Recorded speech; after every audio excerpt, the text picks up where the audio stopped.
And welcome everybody to the Kunoichi Krush Open. I am Thousand Eyes alongside Kiara, and we have 4 different sets for you guys today. Kiara, how are you doing? I'm very good. It was very hot here earlier today, but it's cooled down. I mean, this tournament is going to start heating up really fast. The Kunoichi Krush, obviously. This is the first day, the very first match, in fact, of this tournament. We're going to have 2 very, very competent teams, Fable and Blue Rose, facing off in our very first match of the series, or of the tournament. As far as format goes, it's fairly simple. You have 4 or 5 rounds of Swiss. I believe it's 4 rounds for one group, 5 rounds for the other. The top 2 teams for each group, I think it is, are going to proceed to a double elimination bracket, and through that bracket, we will determine our winner. Absolutely, and winners want to be winning because you do have the prize pool, which is going to be $250 as a prize pool between both Europe and North America here. So very, very important. These teams do want to win. Why don't we go through our lineups here and start talking about some of these teams? So yeah, Fable, the first of these two teams, this is a name that if you're familiar with the Calling All Heroes scene, you will recognize these players, you will recognize this organization because they have been around for a long time. These are relatively reputable names within the community. Mikmet, of course, they've been a demon on Flex DPS for a while. Avery, a long-standing pillar of this Calling All Heroes scene, widely known for their Sigma. Kia on this Ana, I believe she's been around a while. Kia on the Flex support, rather. Fiery, also a very, very talented Flex support. And Benevolence, they're a hit scan player. They're a very, very good hit scan player. Definitely someone to look out for, as are really everyone in this lineup. They placed third in the last Calling All Heroes minor, which is no small feat. They beat Valentine, in fact, in that tournament. Valentine, of course, are reigning Calling All Heroes Major 1 champions. They placed second in that same minor. But this team, their star power speaks for itself. These are all very, very, very talented players, very experienced players, and I fully believe they will do well in this tournament. Now, Blue Rose, on the other hand, not quite as... they don't quite have the star power, but what I'm sure they do have is talent.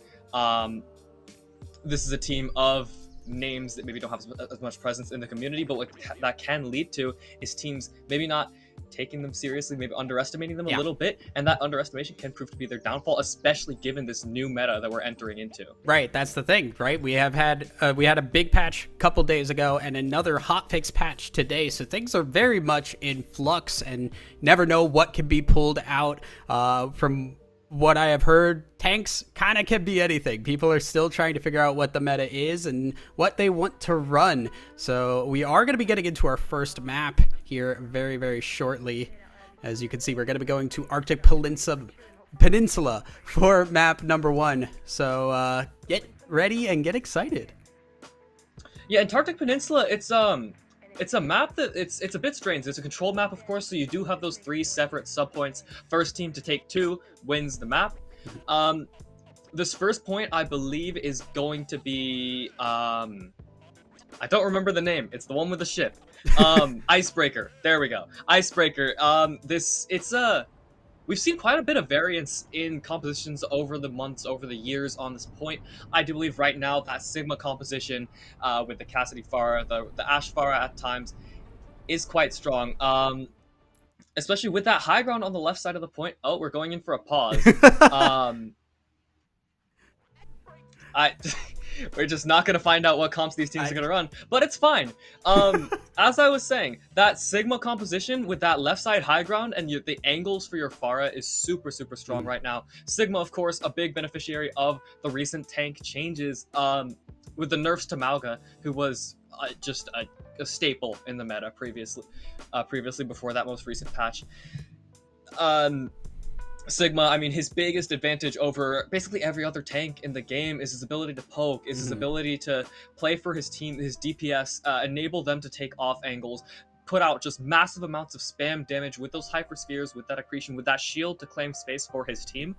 And without Mauga being as primary in the meta, Mauga, of course, a character that just wants to run into your team. He wants you to fight him. He wants you to fight his team, especially when he has that Cardiac Overdrive up. Cardiac Overdrive, of course, an ability that gives you a lot of life steal, a lot of durability and sustain through those team fights, enabling you to get the picks that you need. But without the 5-second duration of that Cardiac Overdrive, it was reduced to 3 seconds. It's a lot harder to be able to get in on the other team, get into those positions to get the picks, tank the damage, and then get out with your life. A lot of the times, what's going to happen now is the Mauga is just going to die. Maybe they get a pick, but without the tank for your team, you lose so much, especially given how powerful tanks are in this current meta. So Sigma is definitely going to be a hero to watch for in this new meta. Right.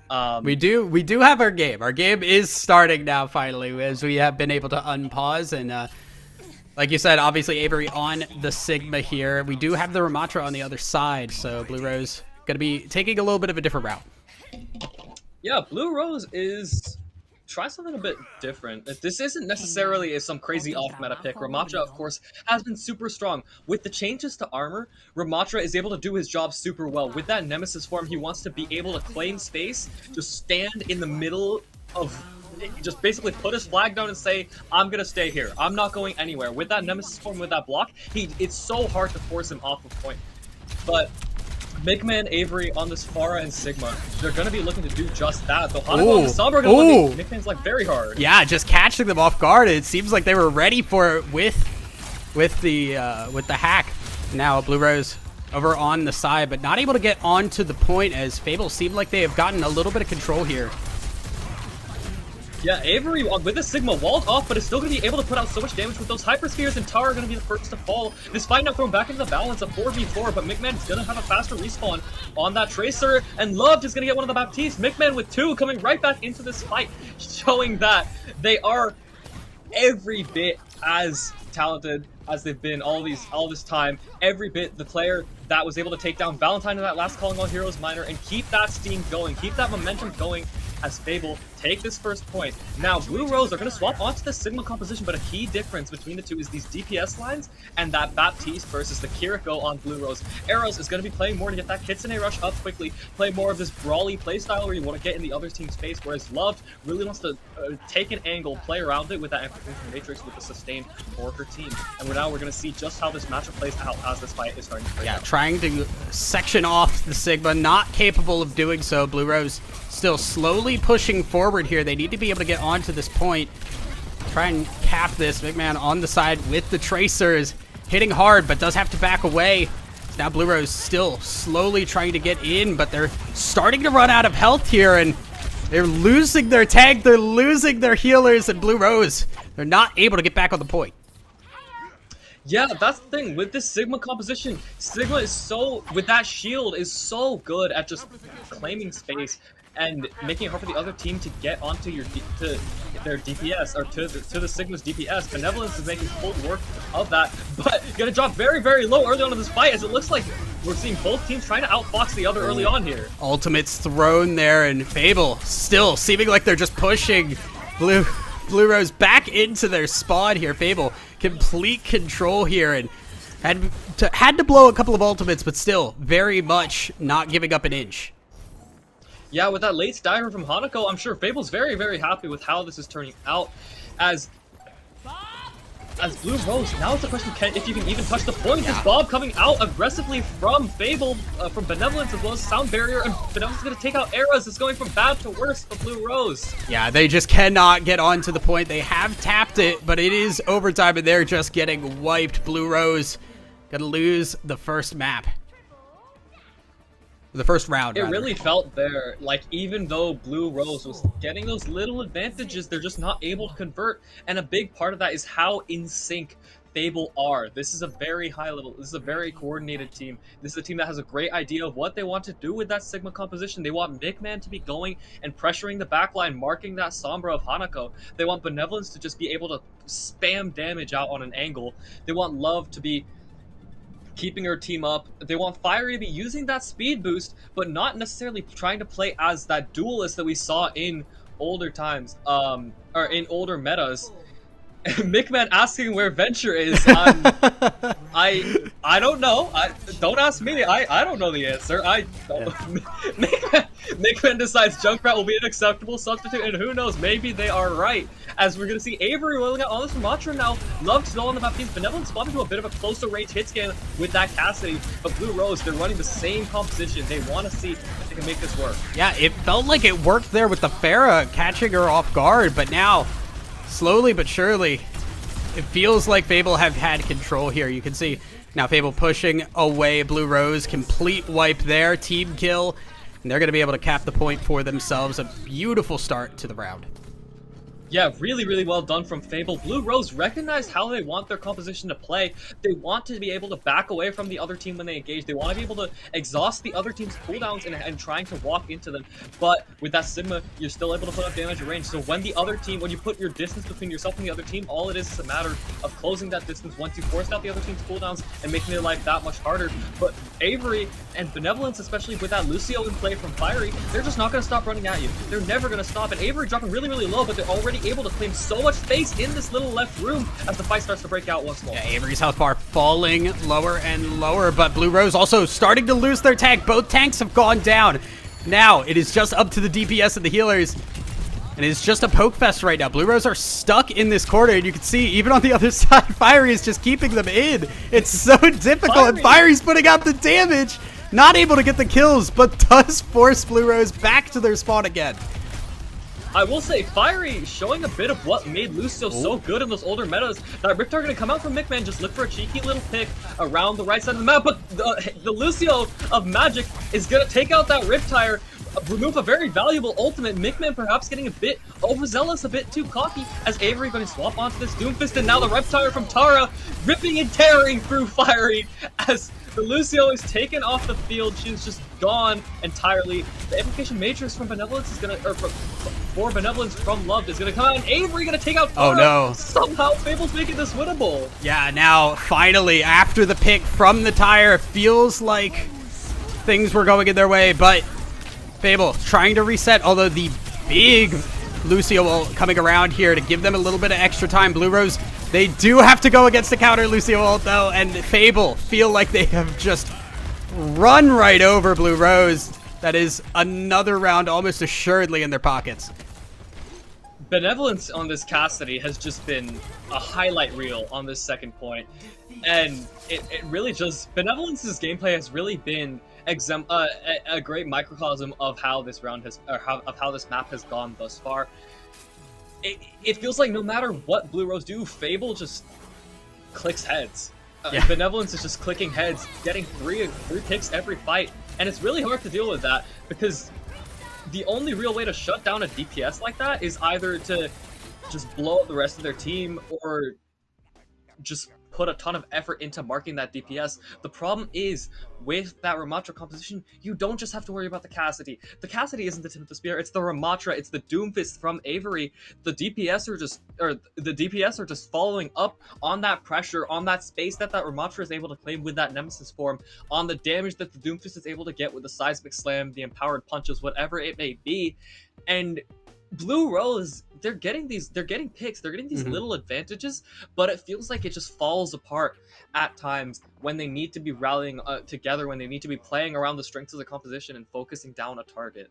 Yeah, it just seemed very much like they were able to push forward, like get a little bit of space. We saw in map number 1, they were starting to really push hard there, but the damage just wasn't there to take out the tank. And then once the tank didn't go down and yours does, like your front line just falls apart. Blue Rose, they got really close. They were really almost there a couple of times, but unfortunately between that and just the cooldowns, the ultimates coming around every time, you know, cool, we got something with the Junkrat ultimate, but the Lucio ultimates didn't really change a whole lot, and it just bought time.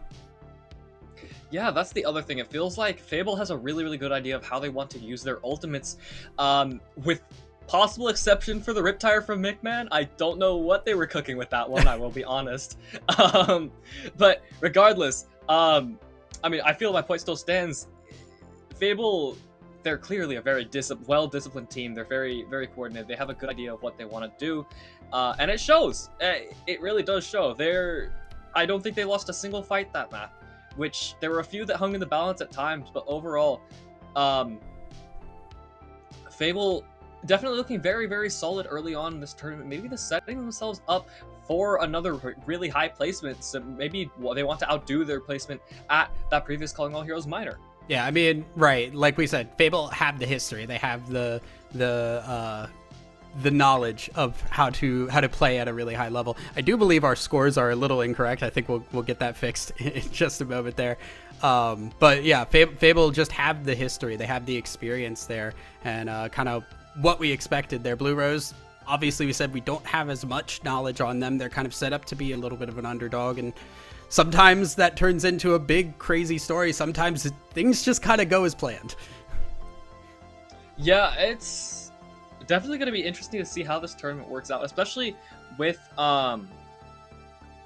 Fable having, I don't remember if Fable had Benevolence before this tournament. I think they had a previous hit scan for that, another hit scan for that Calling All Heroes minor, but Benevolence definitely no slouch. As we've seen in that first map, they were on a tear. They were on one for sure. They were playing super well. But from the side of Blue Rose, it really feels like for Blue Rose, it's a matter of just, I think there's a lot of little things that are contributing to Fable coming out on top in these fights. But the biggest thing from Blue Rose is that it feels like they're playing a little bit too much into the hands of Fable. They're playing their composition in a manner that sort of benefits Fable, where they want to look for that. They want to get in the other team's face with that Mei wall. They want to force out cooldowns from that to keep the Ramatra up, and it worked at times. It worked in that very first fight, I believe, on sub level, that second point. But for most of the map, it felt like even when that happened, the Fable's tank had already done their job. Avery had already gotten their DPS into the positions that they need to be in, and Nickman and Benevolence would just run rampant. So maybe it's a matter of shutting down those DPS, contesting them a bit more, putting more effort into actually contesting those off angles, and that'll probably require a few hero swaps. But that was what I was gonna actually ask you. I was gonna say, like, do you think right now, like, they need to just swap things up? Because, like, obviously, I think right at the start we saw the Sombra hack was great on the far end. It did force the switch, and but then they kind of kept trying to run that into things that weren't working anymore, and obviously, like we said, just not the same level of damage that you kind of get from other characters. So do you think they do just really need to shift up what kind of comp they're playing? I think so. Going into our second map, King's Row, this is one that definitely is a bit more versatile in terms of the compositions you can run. You can run the poke here. You can play that Sigma. You can play the Ramatra. The Ramatra definitely quite good.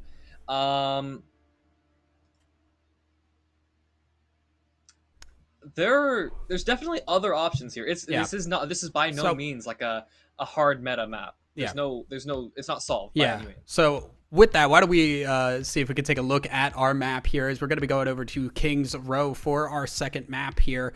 And, you know, what do you expect to see here? What are we hoping for? So I know I did just say I'm expecting Sigma, I'm expecting Ramatra, but I have a feeling we might see some dive. We might see some of that good old Winston, Lucio, Kiri, the meat and potatoes of this game, in my opinion. It's just the best comp in the game. It's so fun to watch. The thing is, Avery, of course, very, very competent on that Sigma, very talented. They're rolling out on Ramatra, though, or at least, I mean, there's time yet to switch. They are on, Fable is the team attacking first. There is time for them to switch, but Blue Rose, this is unorthodox to say the least. Yeah, gotta be running with the Zarya here, as well as the Ashe and the Brigitte. So, gonna be trying to, like, just straight up brawl here. I am gonna assume what Fable currently have is not what they're gonna be running, but you know, you never know. I hope not. I really hope not, for their own sake. But yeah, like you said, okay. Blue Rose, this composition, it's a bit of an ideological mismatch. It's a bit of a ooh. Okay. Okay, Benevolence. All right, we're showing off a little bit. That's just a bit rude, I feel like. Benevolence is going to be swapping onto this Ashe now after that opening pick. And, yeah, Blue Rose, what can you even do? Yeah, I mean, it's tough, right? You play the Widow, go for the peek, grab it, and then it's just immediate swap. Perfect play by Fable, and not only do they get control there, they're pushing Blue Rose all the way back to their new spawn point. Yeah, this is... Fable are just... running, they're just dominant. Love is hitting a little jig on the point. Not even the payload. We haven't even gotten to the payload yet.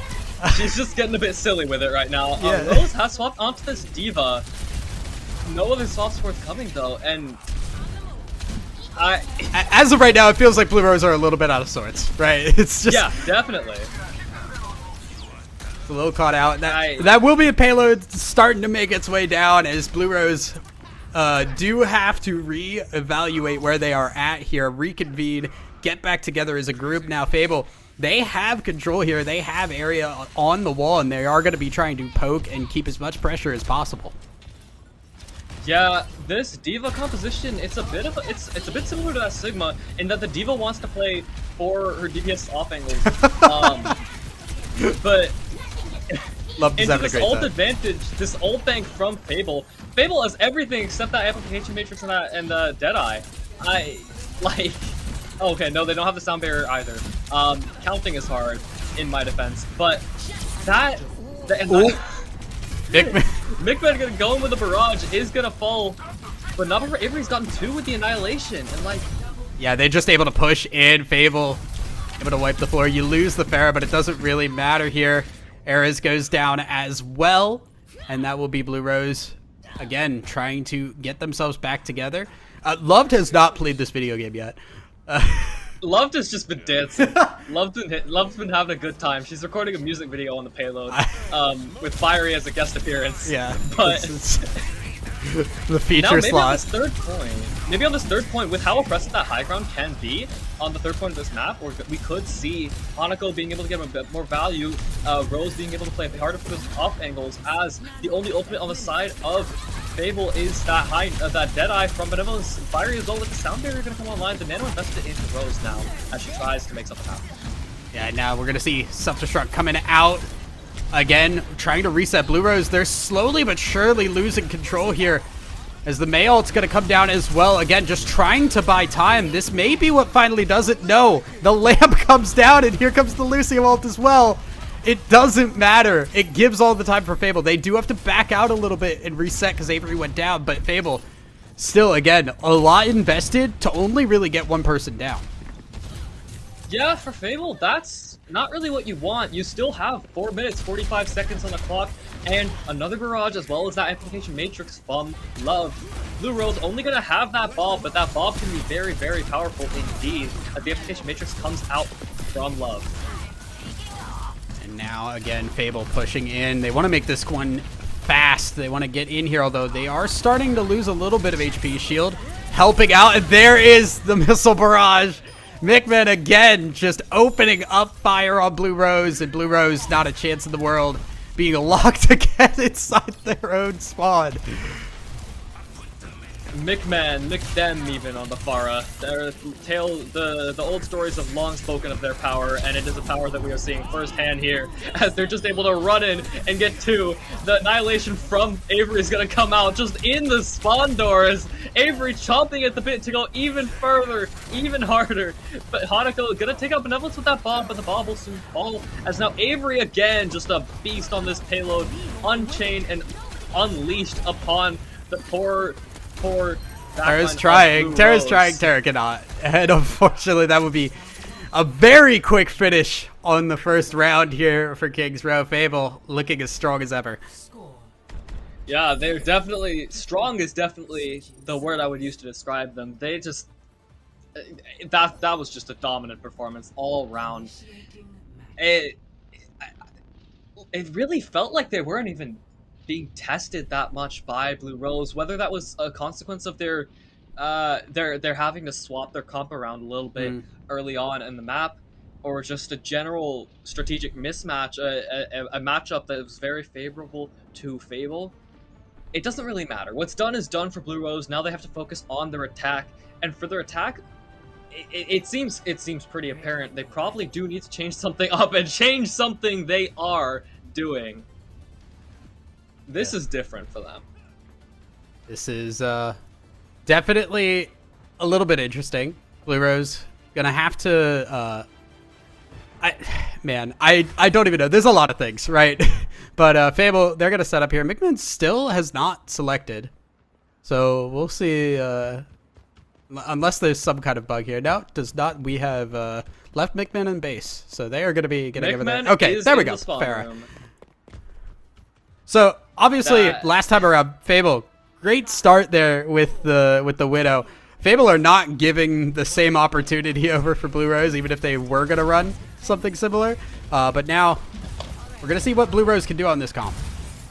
So this Reinhardt Symmetra comp, it's a bit antithetical to how that Reinhardt used to play in Overwatch 1. You know, the good old honest Overwatch 1 brawl where you'd run at the other team and engaged in a grueling battle of cooldowns to sustain until one team eventually wins, or you hit a fat shatter. This isn't really the case. You're seeing the Symmetra play a lot around that teleporter. The whole team really is playing around the teleporter for those quick rotations. That speed amp as well from Magic on the Lucio is going to be very, very important to get onto the other team, as we're seeing kind of now. Yeah, does feel like Blue Rose found a little bit of a section for themselves here, but they're kind of caught. They're stuck in this area. They actually cannot get out. They're not able to get to the point. The point is behind you guys, but everybody is stuck inside. They've set the Symmetra up here, and obviously the Reinhardt can hold a wall, although, well, we're going to go downstairs now. Blue Rose, yep, Rose is instead taking a trip downstairs as the rest of Blue Rose sort of sitting in the other team's Oh no, choke. McMahon. McMahon's just doing McMahon things. McMahon found a way into the back line and was just gonna wipe the floor with the DPS and the healers. Does not matter if the Reinhardt is not there. And Blue Rose, after all is said and done, a long way to just end up back where they started. Yeah, that rotation's a bit of a gamble because you have to. You're really hoping that it catches the other team off guard. They're not able to rotate in time to escape the Reinhardt, that big rocket hammer. But the Sigma composition from Fable was able to do so perfectly. And when that happens, you're kind of just stuck. You can't really do anything similar to what's happening with this Gravitic Flux now. Yeah, Flux comes down. Avery, again, just wiping out half of the HP bars on the entire team. And now McMahon's just free reign up above. No one's able to really stop McMahon at this point. And Blue Rose, again, just pushed back one more time. They only have 2 minutes left here. They need to at least get this payload going. They need to get all the way over to the other side of the map. Yeah, it really feels like Blue Rose are at a bit of an impasse. Impasse. I don't know how you say it. I took French for 3 years and I still don't know how you say that word. Impasse. Thank you. I don't even think that's a French word. But anyways, Fable, they're in a very, very comfortable position as it feels like they've been all map. They have 3 ultimates, 4 ultimates almost, with Fiery building up to her sound barrier. Benevolence on this Ashe has been uncontested all map, all match at this point. The Kitsune Rush now gonna open up the fight from Eras, hoping to make anything happen. Yeah, they're trying to push in now. There's a big smash from the Reinhardt. That might be the opportunity here. There's already 2 down for Fable. Although there's 2 down for Blue Rose as well. Rose trying to push out Bob and make sure it's still a fair fight. But it does feel like Blue Rose have finally found their opportunity. Blue Rose finally having a window of hope opened for them off the back of those ultimates from their supports. Avery gonna come back with this Doomfist. The sound barrier coming in though as Fiery and has a little bit of fight left in her, and as does the rest of Fable. McMahon still up in the skies here. Fable do not want to give up this point, and they don't have to. They found the engage. The regroup was good, and now Fable again back in control. Almost all the way there. They got to 70% about, but Blue Rose still not able to land it, and they only have 20 seconds. Yeah, Rose with that quick swap onto the Roadhog, maybe trying to capture a little bit of that magic from the OWCS Major with Junbin on that Roadhog. On that Fable Ace sitting center point. They're going to be able to get onto the point now is Blue Rose, but McMahon! Oh, McMahon again. Taking down 1. Another one gone as Ares is down 2. 3 gone, and Blue Rose, their dreams may be gone as well. It is going to be Fable taking the map. Yeah, the Rose just wilts and the Fable continues as Fable, that just... What more is there to say? They played so well there. It really felt like they just had Blue Rose's number at every single turn. Even when Blue Rose were able to win now on their attack, Fable just came right back in with that sound barrier with Avery swapping to that Doomfist and just shutting the door in their faces, really. Fable, if nothing else, Fable looks really, really good right now. Yeah. It has to be said, I think. Yeah, I mean, like, I think a perfect encapsulation of what this was, of what this whole match was just like start of the match. We got the Widow shot directly to open up things and just complete control from Fable from there. And that kind of is what this entire series kind of felt like. Fable, obviously we said multiple times, we know them to be the more well-known team, the stronger, more experienced team. And they definitely showed that experience here. Yeah, 100%. I think the big thing that showed us what was the individual skill from some of these players, not just Benevolence and McMahon, who were clicking heads, just lighting up that kill feed on the Pharah, on the Ashe, on the Cassidy, on the Tracer, but also Avery doing an excellent job, in a way an unsung hero, getting a lot of fight opening picks with that Ramatra, especially in that Nemesis form. They were opening up those fights with 2 big picks very consistently, and that cannot be understated on Matra Comp. Going into the next matches for Fable, I think to feeling good about yourself. Blue Rose on the other hand, it's a bit of a different story for sure. Yeah, well, with that, we are going to send it here to a quick break, guys. So do not go anywhere. We will be right back after this. Cool.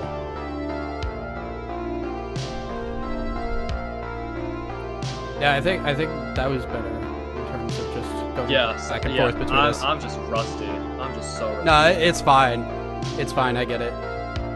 I'm feeling okay. I'm definitely time's feeling over a little bit over my head, but I did message KR in between game 1 and 2 and was like, I think we need to balance a little bit more.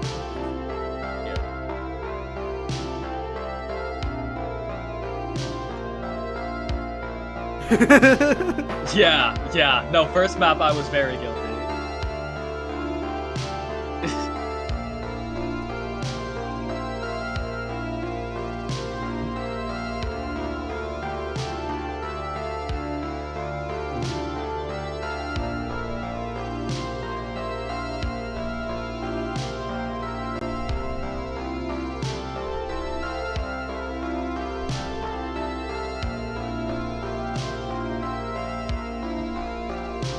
Yeah. That's when you just pass it off, just say, like, and the fight's starting, or, like, somebody going in, or something. It's just some kind of transition for me to be able to grab it and just kind of go with it there.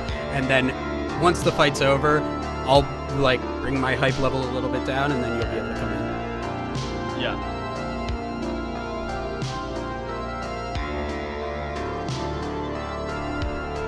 Yep.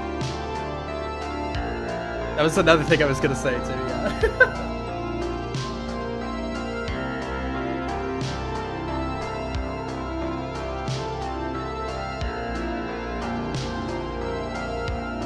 I think a good example is, like, a lot of times you would end on, like, but or and then that's very, like, that's a very statement of I'm going to continue talking, and I don't know if it's like you feel the need that you need to, like, continue from that point, or if that's just, like, kind of natural. But a lot of times when you hit a point where you're saying, like, but or like, that is an okay time to just pass it back to them. Yeah.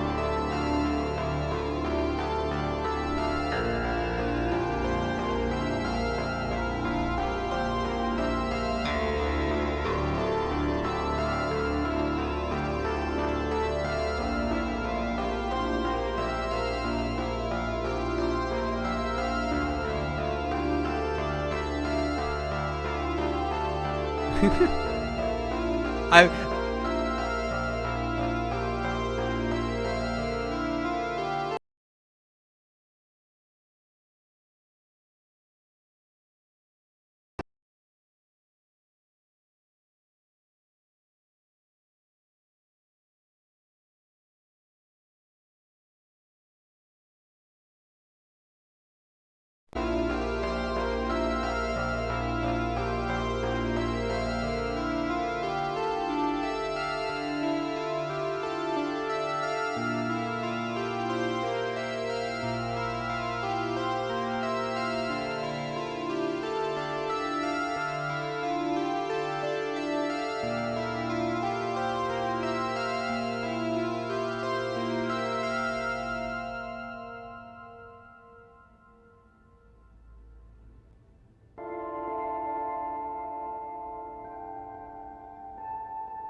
like I do right now. Don't say you're on the run to the other side, my love.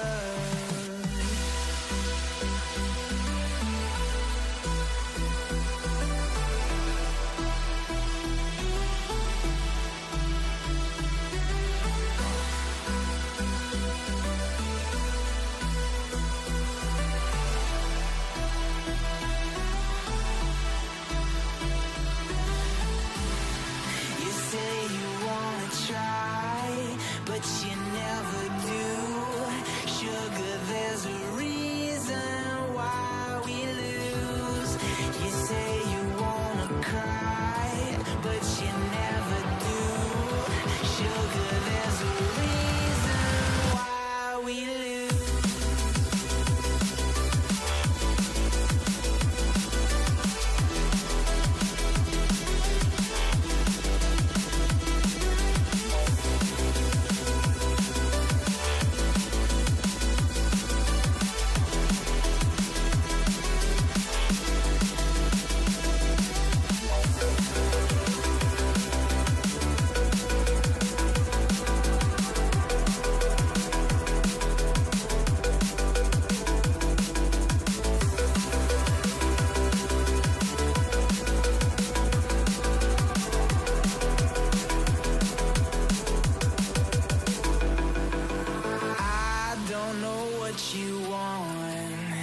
Let's have a bit of fun till I downfall. My love, if you feel like I do right now, don't say you're on the run to the other side, my love.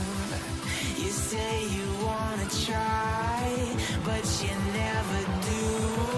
Sugar, there's a reason why we lose.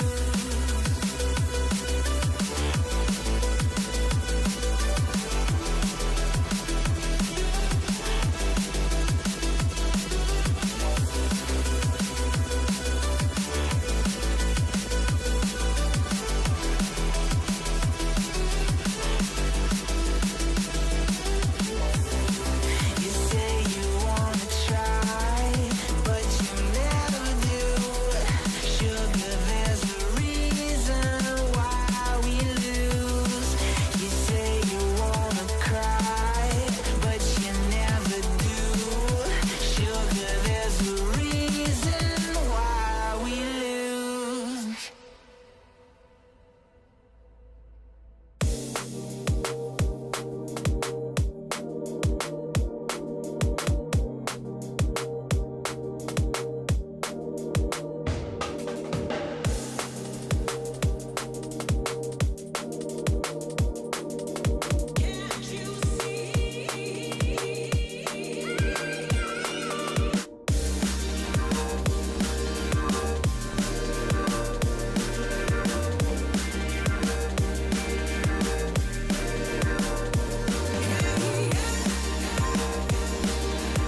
And welcome back, everybody. We are here with our second set on the day. Once again, I'm Thousand Eyes, that is Kiara, and we have Professor Gibble versus Transformers, which, I mean, both names are great at the minimum here.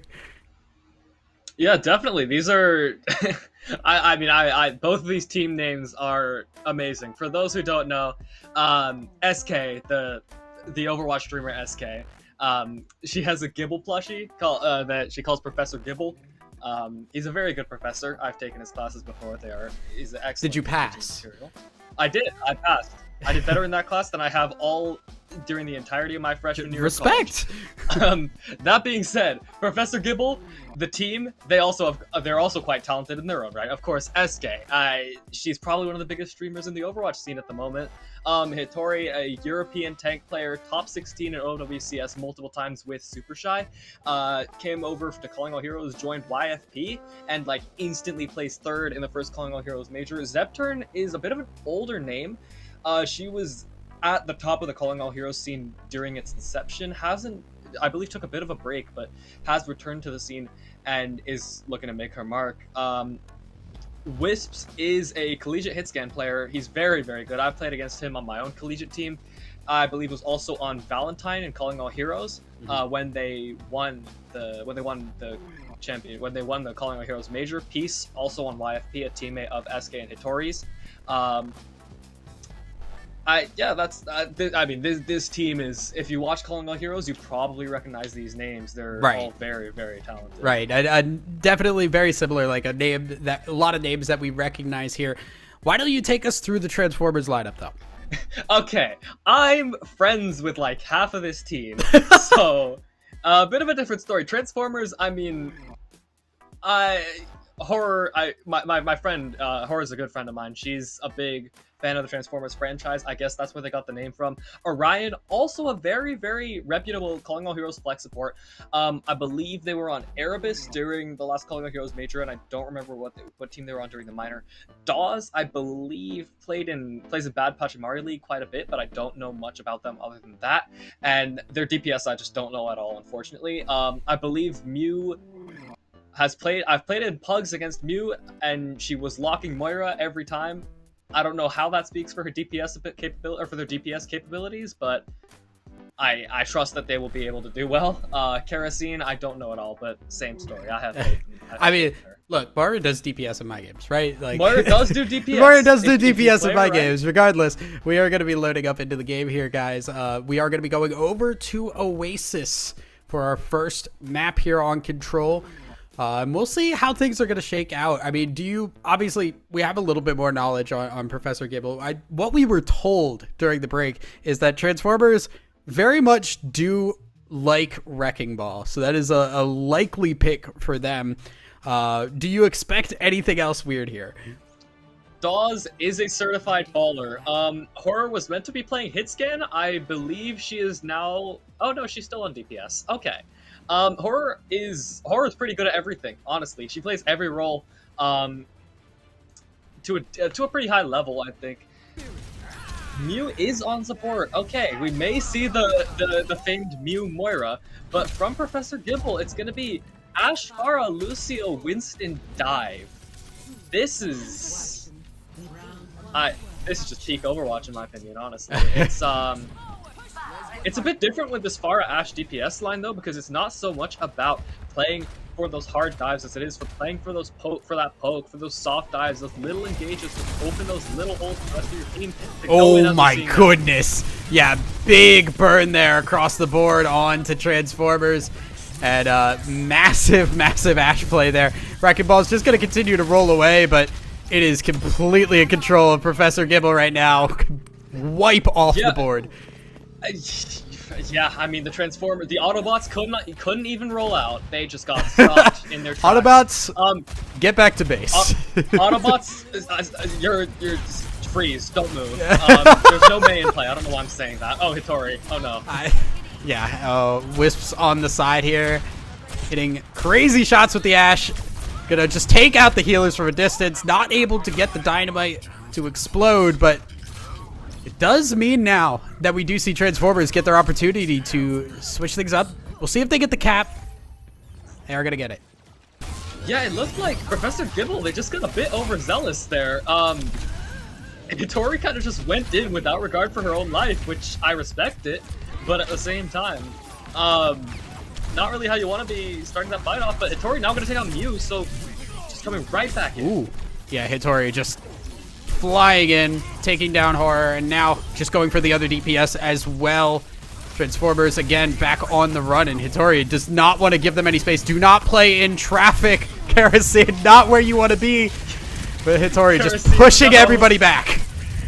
Yeah, Hitori doing a great job of controlling space on this Winston, also accelerating these fights, forcing Transformers to play so fast, but she's dead again! Again, just very far forward. We're getting Bob just to buy time here, to give space for Hitori to get back into the fight here, but I don't know, Dawes really does want to try and push it, will not be able to, and again, Transformers left without a tank. These fights are so end-to-end, it feels like there's no break in the action, really, as even with Horror falling now to Wisp on this Ash, like, it's just a permanent, it feels like a deathmatch. It feels like 1v1, disparate 1v1s all over the map, and Professor Gibble just keeps ending up on top. Whether that changes now with this ult bank from Transformers is yet to be seen, as Peace falls early on. Here comes Wrecking Ball, ults trying to give space for the team to move up, but didn't really give a whole lot here, only covered half the point. Dynamite again burning through a lot of Transformers, and Dawes again gonna go down. And SK trying to push out. We're getting the Winston ult as well, so Professor Gibble will just push Transformers back away again, and now we're already at about 90%. SK's Lucio mobility is so clean. SK is just playing Lucio like a DPS right now. It's so good to watch. Oh no. She just runs in with Hitori and kills 3. Hitori making some calls. Hitori, that's an old phone. Hitori's, You should upgrade that. Hitori's just having a business deal, or having a business meeting on the point. We just gotta, you know what? Call in the next round. I think you just go next if you're Transformers. Credit where due to Transformers, they were winning a few fights. They were having, they did have a few instances where they were making those fights very close, getting those picks to flip the point in their favor. But Professor Gibble, after a certain point, it felt like they just put their foot down and didn't stop with the gas. I think it's worth mentioning, right? Like, Transformers did get control of the point for a bit. Like, they did get a win in a fight. They got the right picks and were able to push up, get a little bit of control there, but it just wasn't able to last. I think just the fact that we are seeing that fight there means, like, okay, we can. Oh, we're still putting the phones out. I see. Guys, you're in the middle of a tournament. You got to put the phones away. Hitori just pinged me on Discord too. Like, how do you have Discord on that phone? I don't get it. But we're gonna see Transformers rolling out this Ramatra combo with a Bap Yari, so the Ramatra gonna be looking to hold space for the rest of their team. The Bap Yari in particular to put out a ton of damage, to put out a ton of healing, set up the DPS on those off angles as Peace is doing now on this Bara, sort of mirroring that DPS or that support composition. Hitori lost a lot of HP there. He's gonna have to drop down, and that does mean we're just kind of in a little bit of a firing pattern. Well, okay, when you hit shots like that, doesn't matter. Wisps on the Widowmaker just doing work. Yeah, definitely. Zepturn gonna take out Horror as well, so Professor Gibble again just it's just the better fight. It's just the better team, yeah. They're just playing better. Yeah, I was a little worried seeing Hitori go down so low, but the drop down into the middle was the right play. It just gave time to reconvene, and Wisps with the Widow, just one pick opens up the fight. Now Dawes trying to move in here, just not really winning this fight, and Wisps is just destroying the team in the process here. Diva will be out of the mech as well, and that is 3 down. Horror and Mew also gonna fall here, and again Transformers need to regroup. Call Wisps the Pokemon move, because they are setting this lobby on fire on the Widowmaker. Popping that Infrasight now for the visibility onto the entire other team. Yeah, and that's if you thought Wisp was doing work now, it's like so impossible to peek these angles. No. Wisp, you're just saying hi, meeting the people. Wisps, stop! They have families, please, Wisps. This is disgusting. They're going insane right now. It's a battle of the winners. It feels like if Orion could grab one hit and just like open up an opportunity here, then maybe you could get something. But Wisps is just holding all the right angles right now. Bear in mind, Orion is a flex support player, so like this matchup already not very favorable. Wisps is falling though to the field, maybe playing field, maybe evening itself out a bit more. Orion does grab one there, but Horror and Orion are both gone. Dolls again trying to take out this Baptiste, but there is the lamp, and Dolls again just trying to run, cannot really get away. Nope, does actually get back to the team, but it's again just we don't have time for this. We have 95% here on the cap point. They need to touch it now, and I don't think they will. I don't even have words at this point.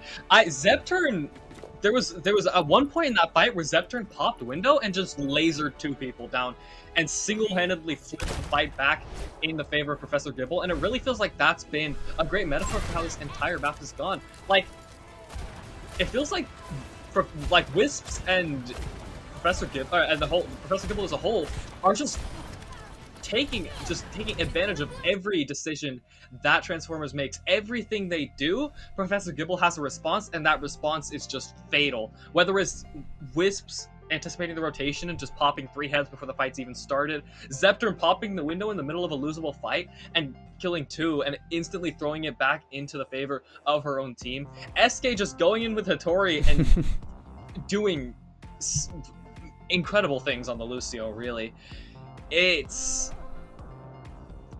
really entertaining to watch, I have to say. Yeah, no, I mean, like, Professor Gibble look like they're in control. They seem like they're really on form. I dare say comparable to what Fable had in our last game as well. They were just absolutely running over things, and like you said, when the Lucio can play like a DPS, like, okay, well, we're in a little bit of a good spot. A little bit, yeah, a very good spot for sure. Even more so for now for Professor Gibble as they're up a map. And going into the second map, I think they probably just want to stick to the Winston comp. It worked so well. Even with Hattori kind of going down early at times in those fights, it didn't even matter because Wisps was there, SK was there, Zepturn just started popping heads at random. And in the face of that level of individual talent, if you're Transformers, it's kind of hard to play into that because even if your team play is better, the other team can just decide that you're not winning a fight. Right. We saw that with Wisps non-stop, right? Like, Wisps just point, click heads. All right, game's done. Like, you can't move out of the base. And I mean, that's like the nightmare scenario, right? Like, you can't even peek the walls with the infrared sight up. You can just try to jump out, you get headshot immediately. It's got to be incredibly frustrating. But we are going to be going on to a new map here, so we will see if Transformers maybe change up of the mode, change up of the map can open opportunities here. Yeah, this next map, King's Row, I mean, it's the same thing. It's more of that versatility that we saw on the first point in our first match, but I think that plays into Transformers' hands a little bit, actually, because we saw that they're willing to swap up comps a lot. Mm-hmm. They played the Diva composition, they played the Ramacho composition, they played the Ramacho composition with a bit of an unorthodox adaptation, actually, which was that Bap Iliari, which you don't typically see. You normally see a Lucio Bap, Lucio Kiri, sometimes Lucio Ana, sometimes even Lucio Moira. That's a bit of an older one, but it's still very prevalent even now. You can also play Ana Kiri with that composition. It's very, very rare, very hard to execute on, but if you can do it, then it's quite powerful, it has to be said. But still, it remains to be seen what strats these teams have cooked up for this point. Or for this map, rather. Yeah. We'll have to see. And it is going to be Transformers, I believe, on the attacking side first here. So the Otis will be on them to get the tempo down right here. So we can see already we have input on their comps a little bit. Mew's still in the process of picking, but already I'm assuming again Horror is not going to be taking our boy here. I've seen the Bastion. I've seen the Horror Bastion. The Horror Bastion. Don't sleep on the Horror Bastion. It is a. It's thing not that of I don't. beauty, It's not that I'm and sleeping on it. It's that I'm concerned, right? That's fair. That is entirely fair. However, Horror Bastion is the truth. Horror Bastion is it's incredible. It's a thing of beauty. This composition for Professor Gibble though, it's a bit silly. Orion is just unleashing their inner British 63-year-old in match chat, but Professor Gibble on this. Oh, okay. We started where we left off. Yep. Yeah, great pick right out the gate there. The Widow battle does go in favor of Wisps again, but now Horror, like you said, on the Bastion, just trying to get some picks here, but the walls are being used correctly here. The problem with this Bastion is that what the Bastion wants to do is just speed onto the other team, speed onto a target and run onto them. And Tori's just in the skybox on a little sightseeing tour. As Zepton's going to take out Horror, Dawes might be able to actually take out Peace here, but not before Mew falls. So again, Professor Gibble, yeah, it's just same story. Like you said, we're right back to where we started. Yeah, now again, looking for an opportunity to get out. Now, the big question is just Transformers need to regroup. They need to get back here. And Orion is memeing in the chat. Orion is not having a great time. Wisps is being a good Samaritan. Wisps is being a good sport about it. Yeah, well, they're trying to find a way Orion's out. right. Widowmaker only has 175 health, and now he has 0. As Hitori just compounding Transformers misery. What can you even do here? Yeah, it's really difficult, right? Like, right now, Professor Gibble, they not only have complete control here, but their ult economy is just in a better spot, too. So, even if you get to a point where you feel like you can win at a certain angle, Professor Gibble are just going to have more buttons to push than you. That is a great way of putting it, and also a pretty apt one. Orion gonna maybe tape down a few buttons on the mouse. Oh, Peace! What is that? Peace is just they need playing. to change their name after that. That was violent. Yeah, Peace is playing with their food. As are, I feel like, all of Professor Gibble here. It's a little unfortunate, but regardless, Transformers, they're still going to look for an angle here. We do see them actually starting to get onto the point, so getting a little bit of a push here. Yeah, Wisps and Orion are having a philosophical discussion match chat, and all the while, SK and Zeptern are just, and Wisps are just setting the playing field alight. If you're Transformers, what do you even do? I guess you just try to have fun with it, because at this point, Professor Gibble, they have their throat, they have their fangs around your neck, and they are not letting go. Yeah, it's just kind of complete control at this point. And when the Widow is, well, okay, the Widow was up in the spawn window there trying to peek in, you know it's a little bit of a bad spot. Now, with Wisps gone, this does maybe open up an opportunity. Horror now coming around on the Pharah as well. Do you hear Peace's ultimate going down? Horror is still kind of pushing here, but it's the battle of the Pharahs, and it's a hard fight to win when you're inside Peace. Able to grab the kill. And again, Wisps pleading for mercy, and Dawes will give him none of it whatsoever. They're not even fighting on the point. They've skipped the point. They forgot about the point, and they've just. Because you gotta get the point phase. first. Little bit of an important part of the game. It's fine. They got so bored of fighting for first point, they just moved on to the payload phase. I get it. feel like at this point, Orion and Wisp are just trying to go for trick shots. They're just having fun. I mean, it's respectable. I can't blame them, right? Like, why would you play a video game if not to have fun?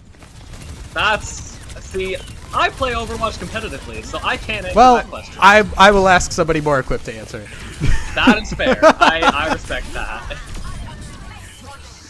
We do see again. And it certainly seems both of these teams are having fun, as Dawes is going to be able to touch that point with the nano invested, but, like, Hitori's minefield is just...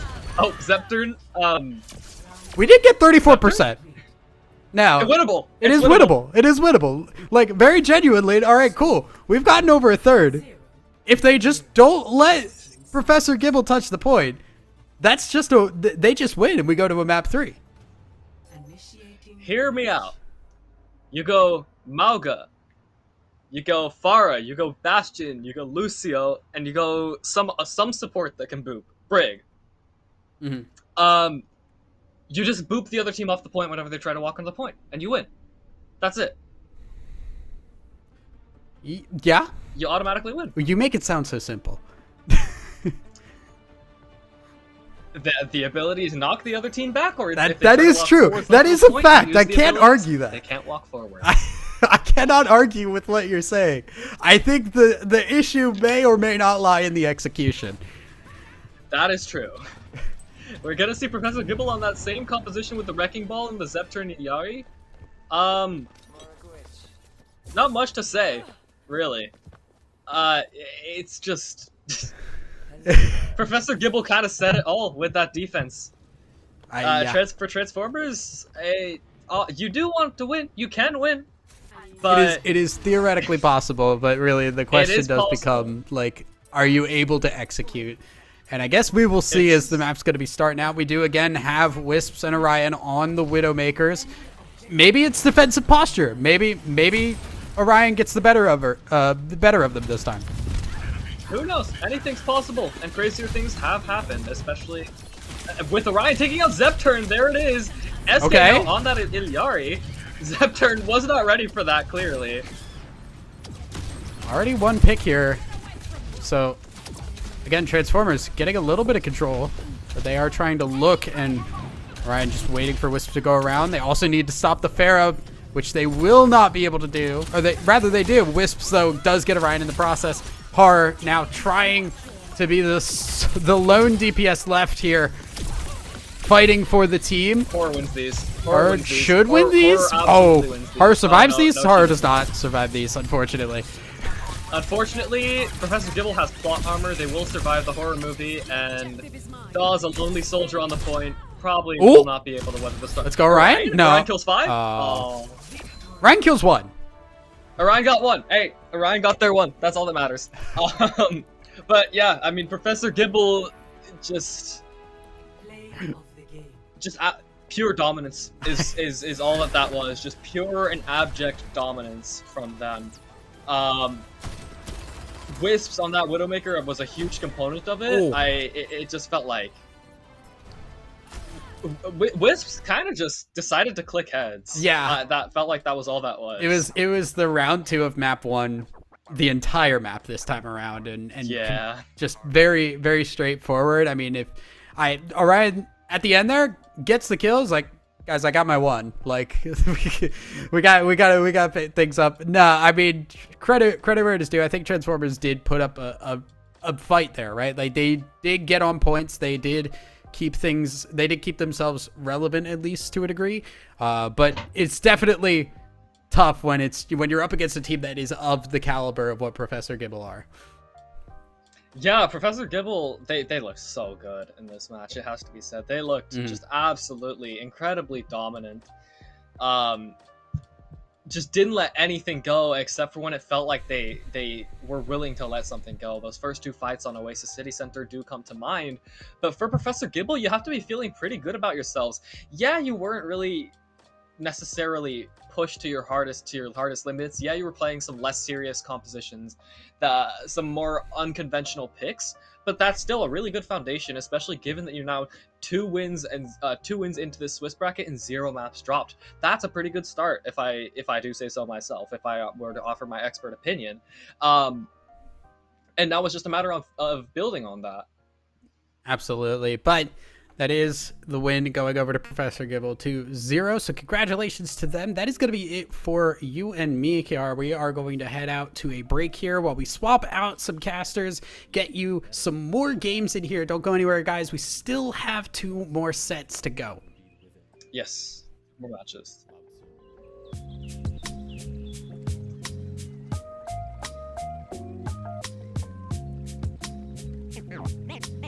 Name straight, new wave.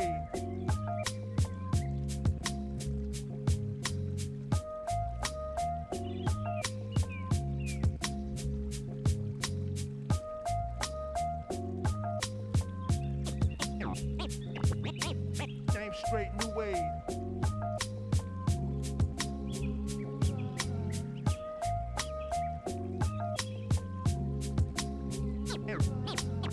Name straight new age.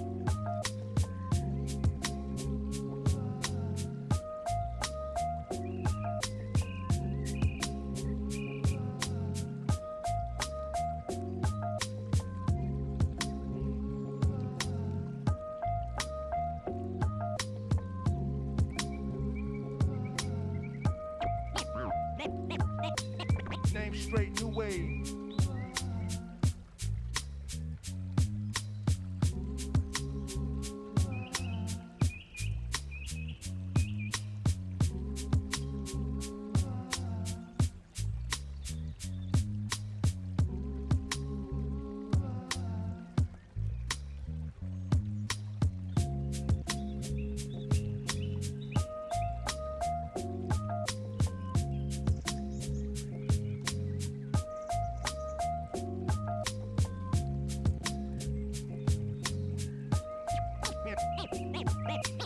Name straight new age.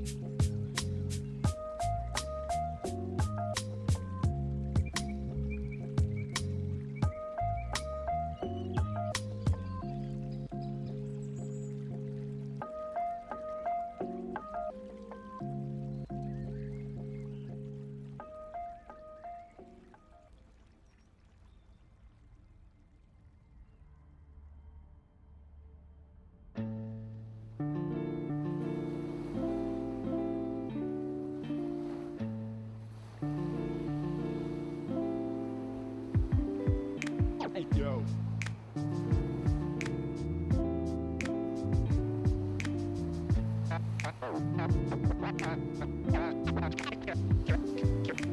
Cash and the ticket is yours. Cash and the ticket is yours.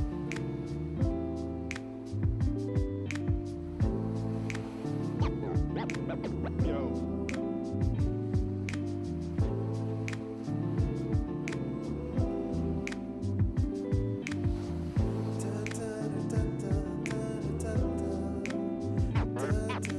Cash and the ticket is yours.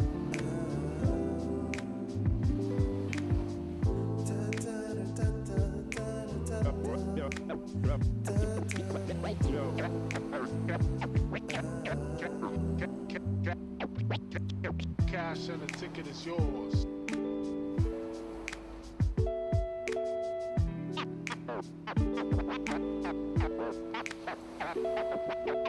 Cash and the ticket is yours.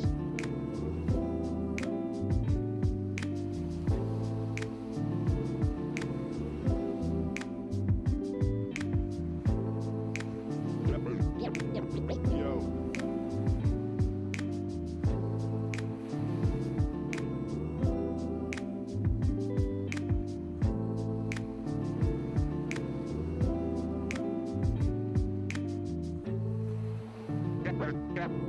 Cash and the ticket is yours. Yours.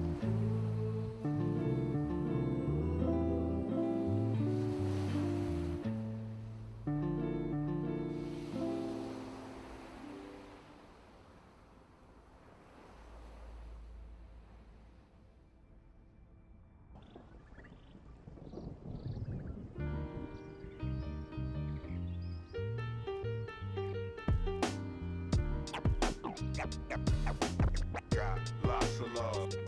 Love.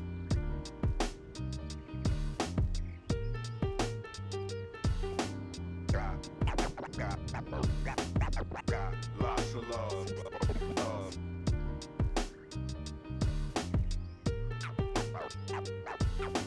Got lots of love. Love.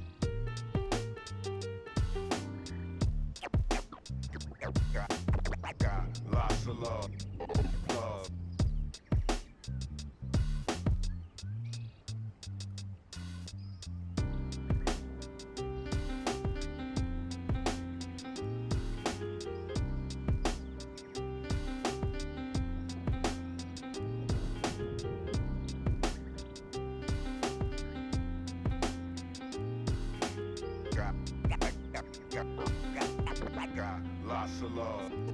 Love.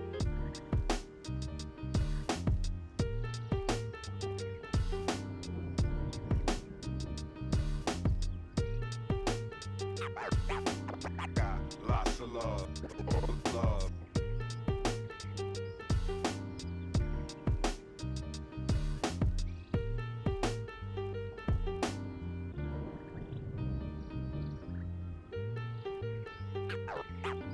Got lots of love, love.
Hello everybody and welcome to the Kunoichi tournament. We are back for the third time and I could not be more excited to get with all of you today. My name is Loki. I am joined by the ever wonderful Mott, and we have the best match you're gonna see all day. No disrespect to anyone else, but I could not be more excited about this one. Two of the hottest teams we could possibly have coming into this tournament, and they are ready to go. You've already seen one of them today, but I am happy to introduce Inarizaki to you now. Mott, how are you feeling about this one? I'm feeling real good. I'll be honest. I came home from work, took a little nappy nap, knew exactly what I was getting into as we got, we got ourselves started up and set up for tonight's round 3 of the round robins for the North America Open division, which of course, as you had mentioned earlier, includes Fable, of course, and coming into the scene is going to be Inarizaki, which you have seen them a billion times on Calling All Heroes, specifically in that Challengers division, and oftentimes really going the distance in that division, but similar to Inarizaki, so does Fable. You see where I'm going? Fable Rising, I'm sorry. So does Fable, even going so far as to oftentimes make it out and win those divisions. So here, let's get started with the lineup in general, the roster of Fable first and foremost, as we have seen them a little bit earlier today. We are going to be having the same people and rocking it as always. You have Benevolence on that hit scan, Milkman on that Farah, which she's still very strong as a character. So I think they're going to have a really great time here. Avery on the Sigma, and then of course Fiery and Kia on that beautiful backline of the Baptiste and the loose, a bit of flexing maybe to the Kiriko. And now let's do a little swap over to Inarizaki's roster real quick. I think we're looking at maps. We're going right back? Into it, yeah. Oh, we are in Nepal. We are going to be on Inside. If y'all know that one, it's the map that's Inside. When we get started off here, we're talking about a little bit off stream, talking about that Farah. We both think she's still very, very good.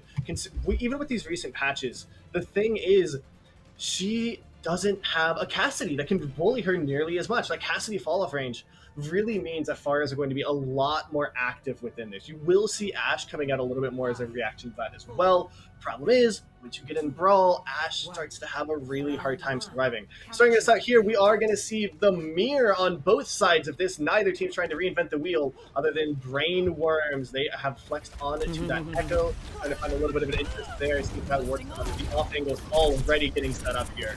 I love the rotation that Fable's going over to the bridge, while Inarizaki wants to play a little bit more around the point itself. But now they're meeting here, and that lamp gets expended almost immediately from Velvet on the side of Inarizaki. And like you had mentioned, who's gonna check McMahon as they continue to pelt all this extra spam damage with the Farah? And on the other end of that, Persona gets a very nice pick on fire here, and I just see a boot from Regime onto Avery. It may have gotten nerfed by about 10%. But we're going to be seeing Inarizaki take the first point so far in their favor. Yeah, still does plenty. What a great regroup and recontest there by Inarizaki. Absorbing all of the damage from Fable and sending that aggression right back to them. Now, McMahon has flexed over onto this Echo as well, so Persona doing enough on that Ash to make it difficult for McMahon to get in, and to switch to that Echo, give themselves a little bit more ability, a little bit more of that potential to close in on these brawls. If we swing on back through, it's going to be Avery kicking us off. Absolutely, being back up a little bit, fixing the space happen. Avery getting the pick over on Santana on the accretion, and then a Regime trying to get another sneaky high area boop there, but unfortunately not gonna be able to find the opportunity. Now a very quick cleanup on the side of Fable GG. It's gonna be another little bit contested. We get 39% for Inarizaki, but this point now flips over to blue. Now we're at the objective chokehold. What can we do here? Yeah, and that tank burst there is huge. Santana here is coming up a little bit quicker on the Tinkle, and that's massive. We are in tank meta right now after these recent patches, and so Avery versus Santana is going to be the name of the game, and as they both already used resources, window is out for both teams, but Brain Worms is on a tear over on the angle. These DPS not willing to be shut down. Absolutely, even Avery trying to make a last minute recontest onto that objective, but unfortunately it's going to result in kind of a late respawn, I fear, and honestly, thank you for keeping chat up. I love watching when the chat is going Oh, crazy. they're wonderful. Absolutely wonderful. I mean, hey, I'll trade a little bit of a stagger for extra point, contesting extra point progress any day of the week.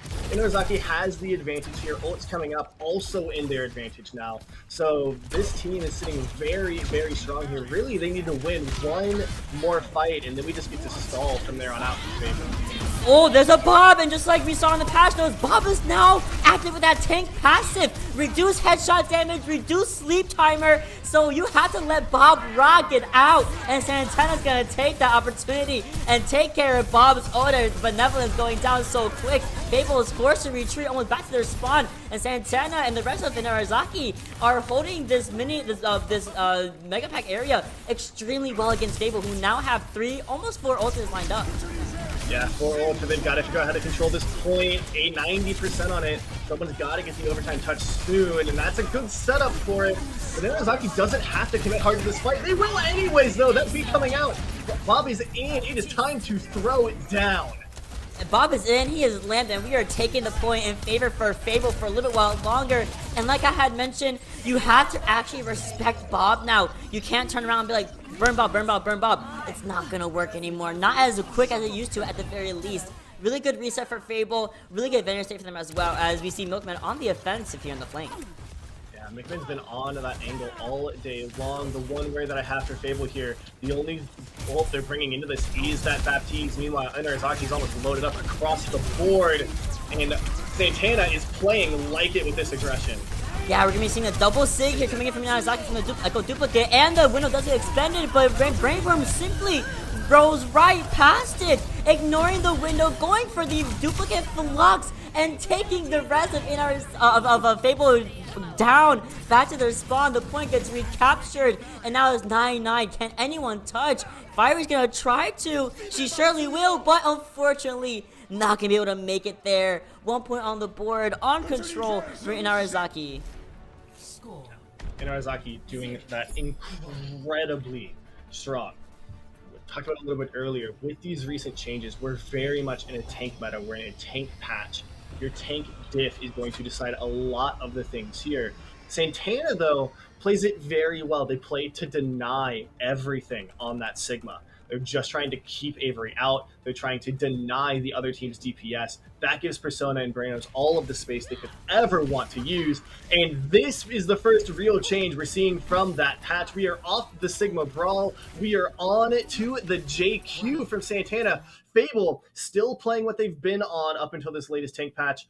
Santana, though, is the wild card in this lineup.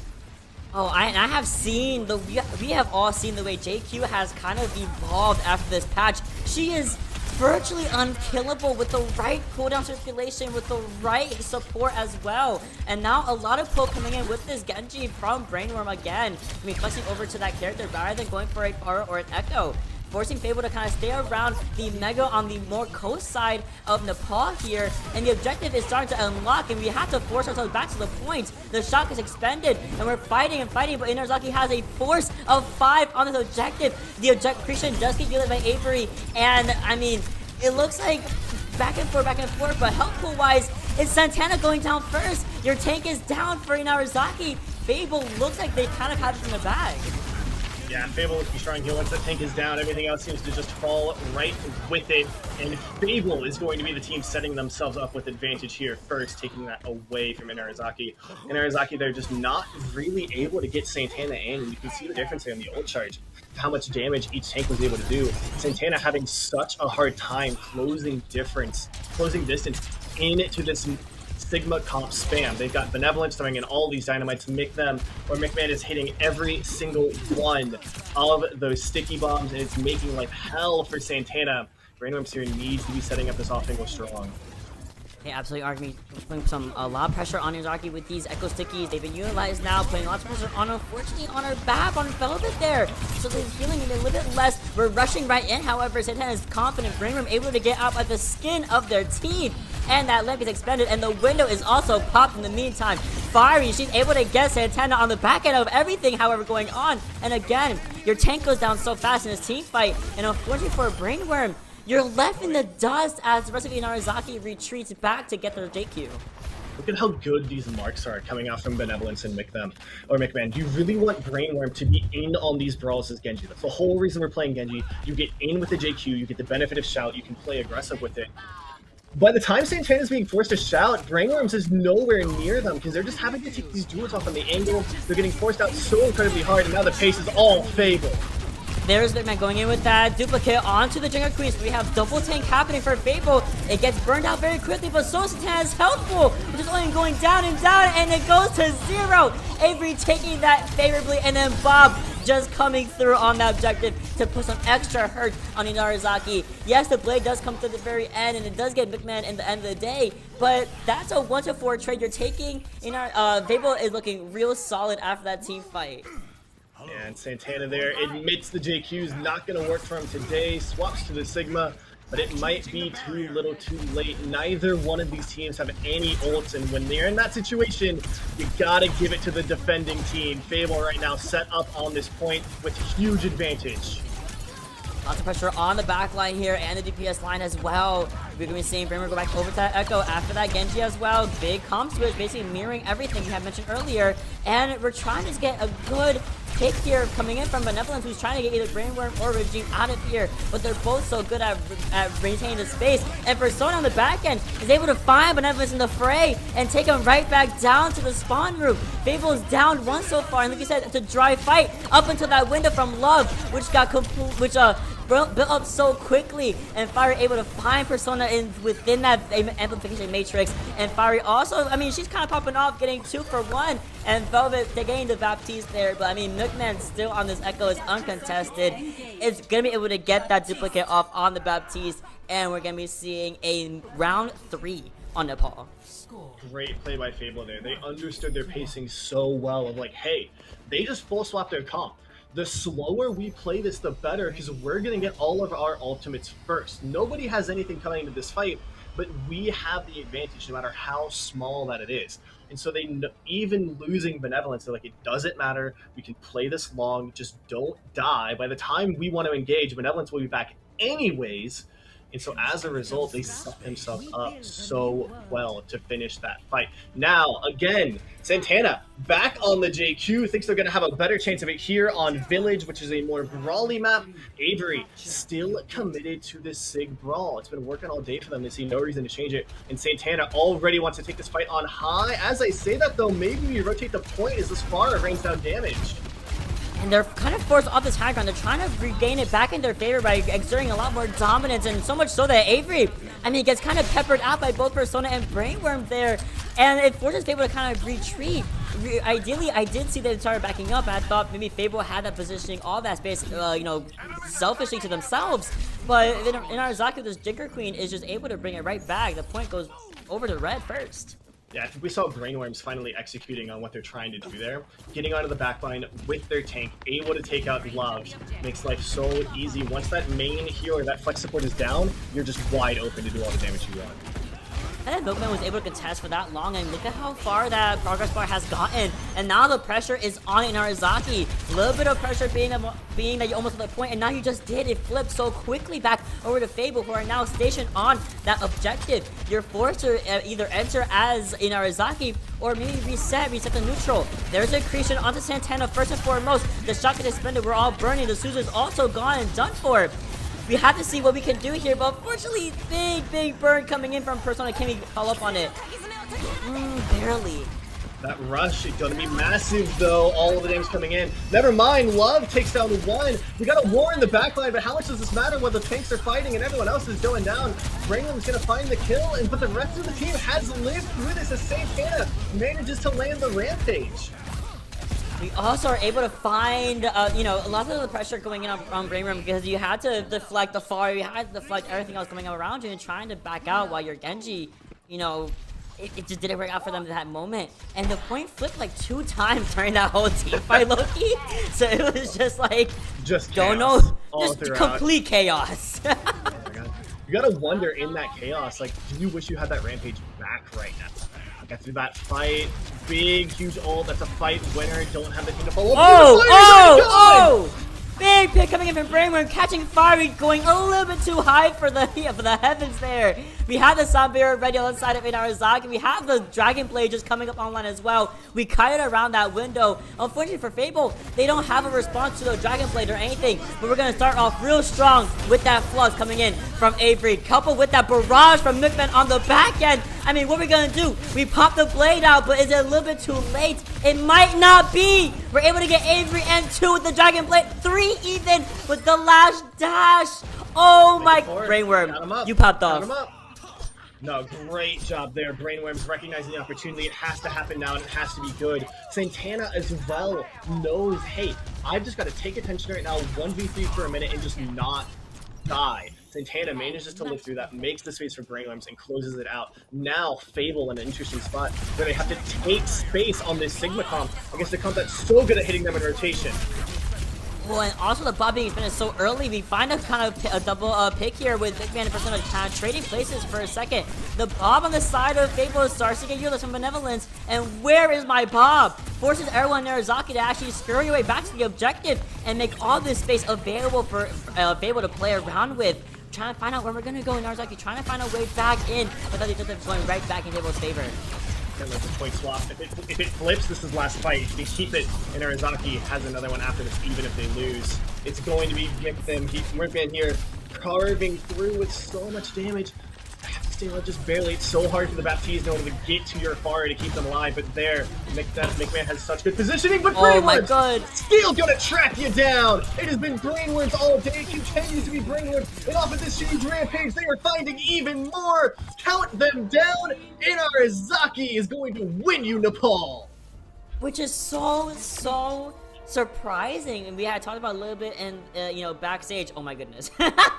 We were talking about a little bit backstage before show where we were kind of expecting Fable to be the favorable pick here to take it over Narazaki. But Narazaki right now is showcasing such a strong dominance on this Junker Queen they've been playing so often in these matches, and also a great flexibility to kind of flex over to the Sigma or the Junker Queen depending on which map they're going on to, especially on something like Control, which can be so difficult to find your footing a lot of the time. Yeah, I mean, Control, it's always a really, really interesting map. A lot of the times when we see these games go like 2-1, 3-1, whatever they might be, Control is the map that flips the other way. So if you are a Fable fan at home, do not worry, you will be fine. Fable is going to Fable at the end of the day. The one thing that I find really interesting between these two teams right now is we're seeing a little bit of a reaction between, do we continue to play what we know, coming from last patch, which is that Sigma Brawl, or swap it up, go with something we think might work now. Fable sticking to that tried and true strategy. They know how to play the Sigma Brawl, they know where it's good. And Arazaki's switching that up, and that's maybe finding them some more success. Village is historically a really hard place to run Sigma, and Arazaki says, like, look, we know we can play the JQ now. Like, we're running it, it's good, it's clean, we've only had a week to practice it, who cares? Let's send it, we know that it's going to work for our tank. We know, especially, Brainworms is going to step up on this Genji, and it ends up working out for them. I've got to wonder, going into this next map, does Fable take this chance to make a change and maybe show us something new here in this pool stage? I feel like with how big this tank, it was a tank patch at the end of the day. You can't call it anything else.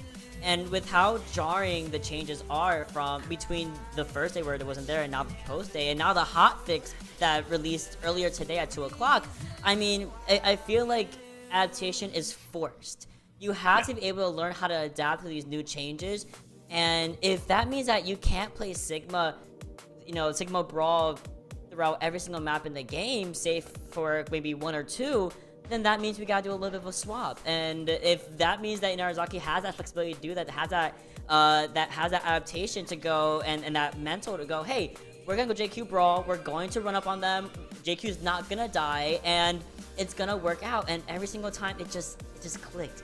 Every single time with that Junker Queen Brawl. And honestly, I am very much a big fan of going back to JQ Brawl. Very much missed it from like season 4 when she was actually unkillable and would get 2 ultimates per fight. So yeah, I'm excited. No. I mean, look, I'm of the opinion right now where if your tank doesn't have armor, they don't exist. Like, armor is just so good right now. If you're getting body shot by a Cassidy, his damage is reduced by 20% against tanks right now. Like, it's ridiculous. Especially combine that armor patch with the fact that tanks are getting 90% of healing, when beforehand they were getting like 80, 75. Means that you can just constantly keep armor up on your tank. They're not gonna ever die so long as they have that armor, and you can just utilize that to such a huge degree to spring your teams through. Now, Fable, still sticking with this Sigma. They're on defense on a hybrid, so I'm not gonna judge them too harshly for that. Yes. Inarizaki, though, bringing out the big man, Maga, ready to rush in on us, and I cannot say that I disagree with that decision.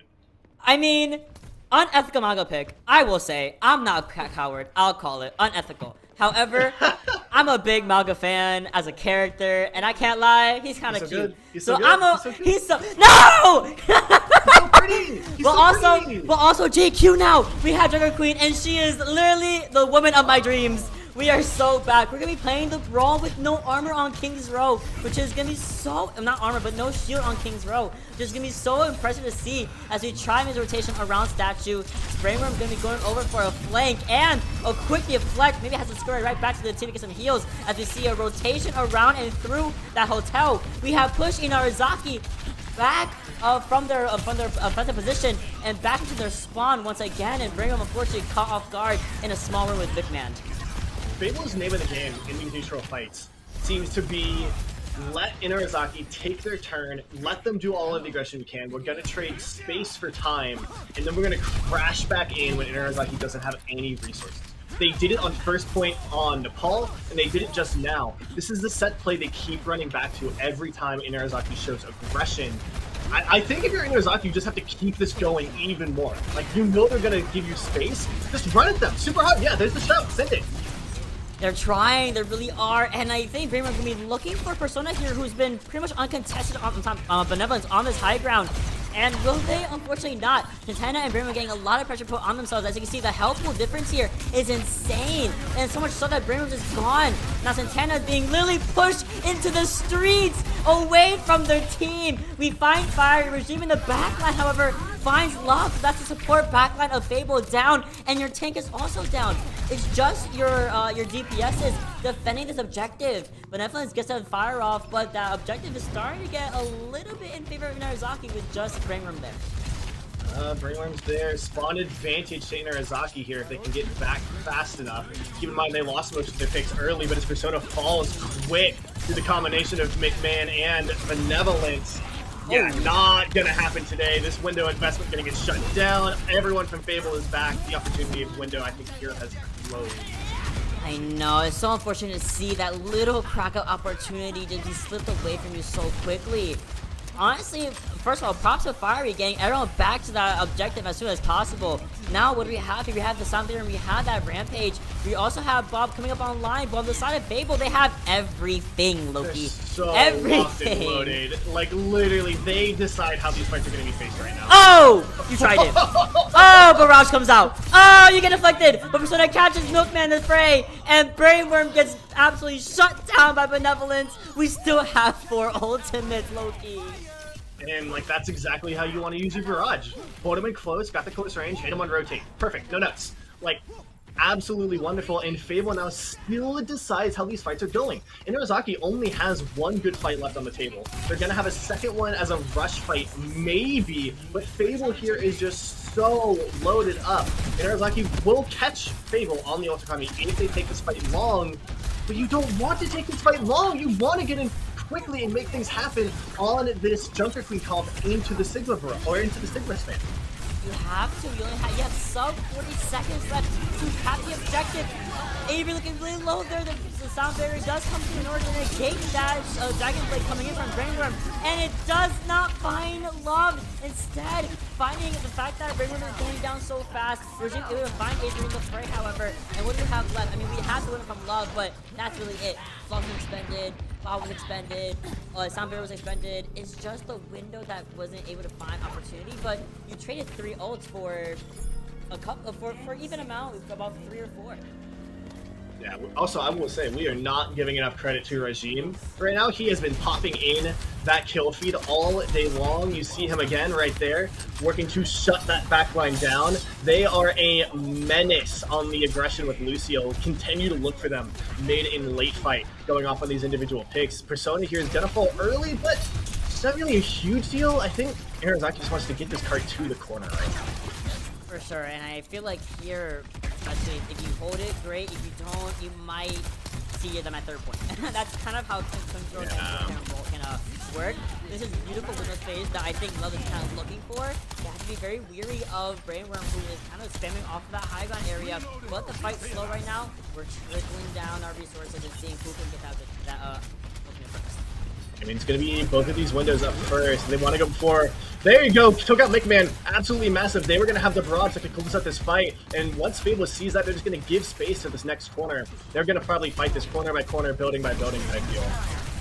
That's exactly how you should play it. The window also to accompany Avery is huge. So much so that it punishes Santana for oversitting just a slightly bit around that corner.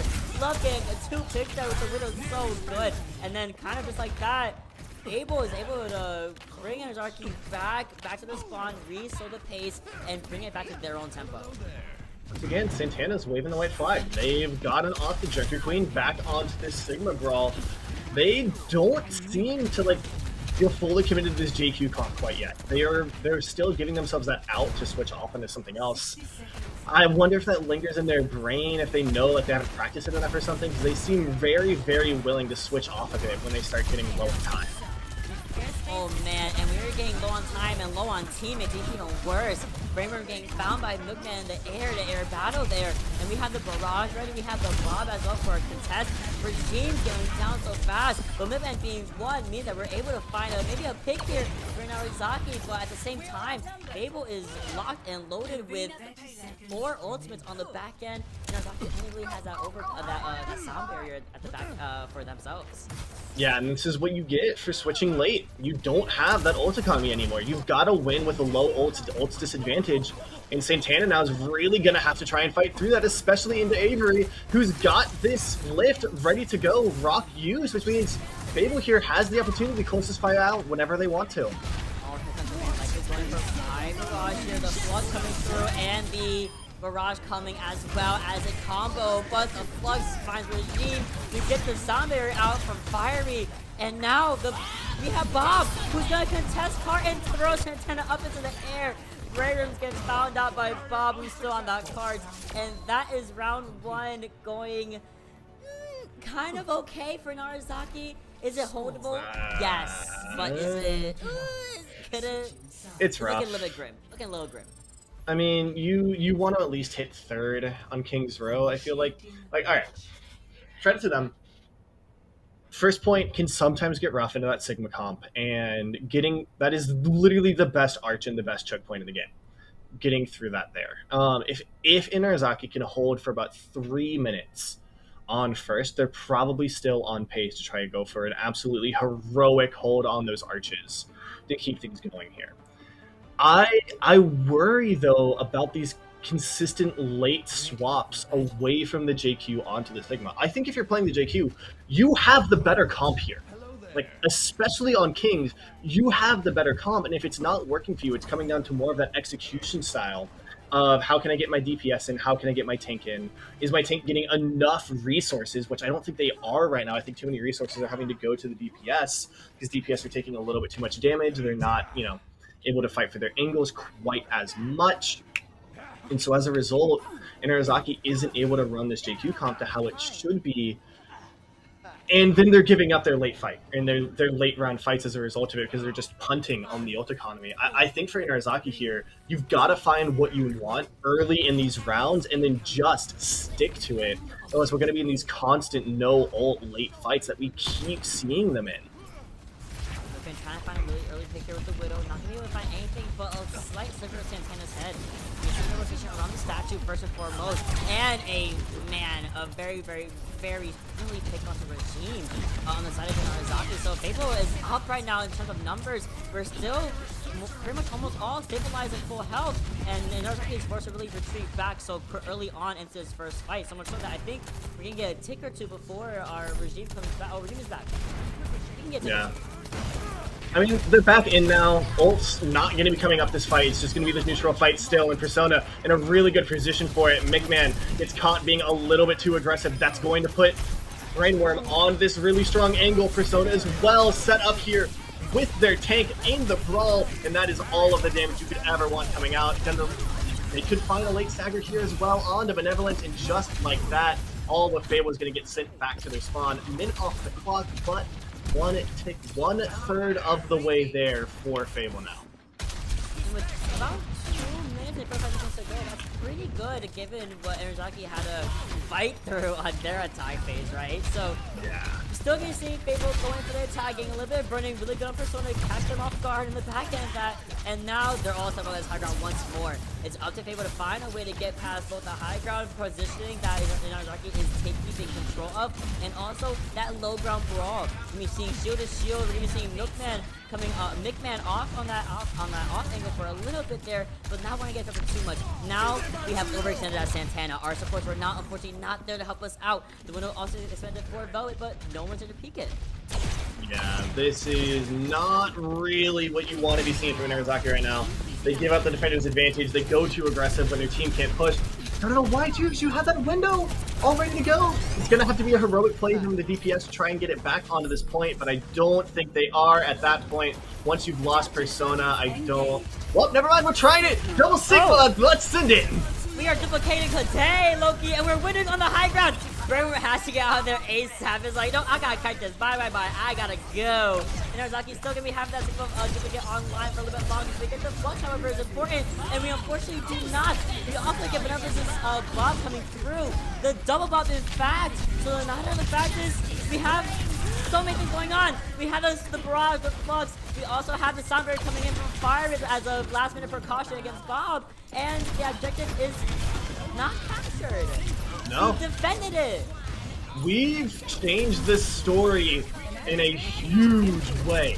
Starting off, coming into this map, or coming after that defense, we are wondering, how does Narazaki find their way back into this map? What is the, what is the strategy here? Now, Fable looking down the barrel of a gun of losing this 2-0. One more fight to take it. Narazaki with advantage here coming into this fight. Early lift, they want to finish that right now, but the rock comes through and they're going to survive through it. Now Avery with advantage. Avery getting the sickest accretion of my life. And life-saving indeed. We have our own Flux. Are you gonna rock them back? Unfortunately, you can't. You have to utilize that graphitic grasp into the window coming in from Velvet. We kite it around 25 seconds to go, Loki. What can we do? Lookman is trying to pressure out the backline from that window, trying to find an opening for the team here for Fable to not lose 2-0 to Narazaki on this amazing defense so far. Copy. You're about to get another opening coming in, especially from Firey. That Soundbird would be absolutely amazing, as well as the barrage from Milkman. The fight is still happening. We are toe-toeing, we're soft dancing on this objective point. But Santana, narrowly saved by that lamp. They got the loose deal instead of the Sigma! You didn't see it Firey there! Get down, Mr. President jumped in front of Avery in order to force the copy onto them instead! I fear Firey is the biggest brave player in this lobby. We're gonna be seeing the winner from Love. We're gonna be seeing Fable take 2 names themselves. Brainworm's gonna get 1 as well, but at the same time, I mean, again, we have activated the objective with barely time to spare. If anything, no time to spare. 2.5 minutes for this push, 50 meters down the streets. What a heads-up play by the main support there. Firey is tracking that in their brain. They know that Brainworms is coming up on copy. They have to be, and they see once Brainworms starts edging over to look for that copy on the Sigma, they jump in front of their own Sigma. They take the copy without that graphitic flux in that 10 copy. There's no way Inarazaki's going to be able to win that fight because McMahon has their own barrage coming up. Talk about a heads-up clutch play, and now Inazaki has to be perfect from here on out. Any single fight loss is going to mean the map goes Fable's way, and we are going to a map 3. I know the golden buzzer is right there for Fable to go take it over to map 3. Big Stick is onto it. Benevolence putting a lot of pressure on them. The Bob is right in the bucket. It's ready almost immediately.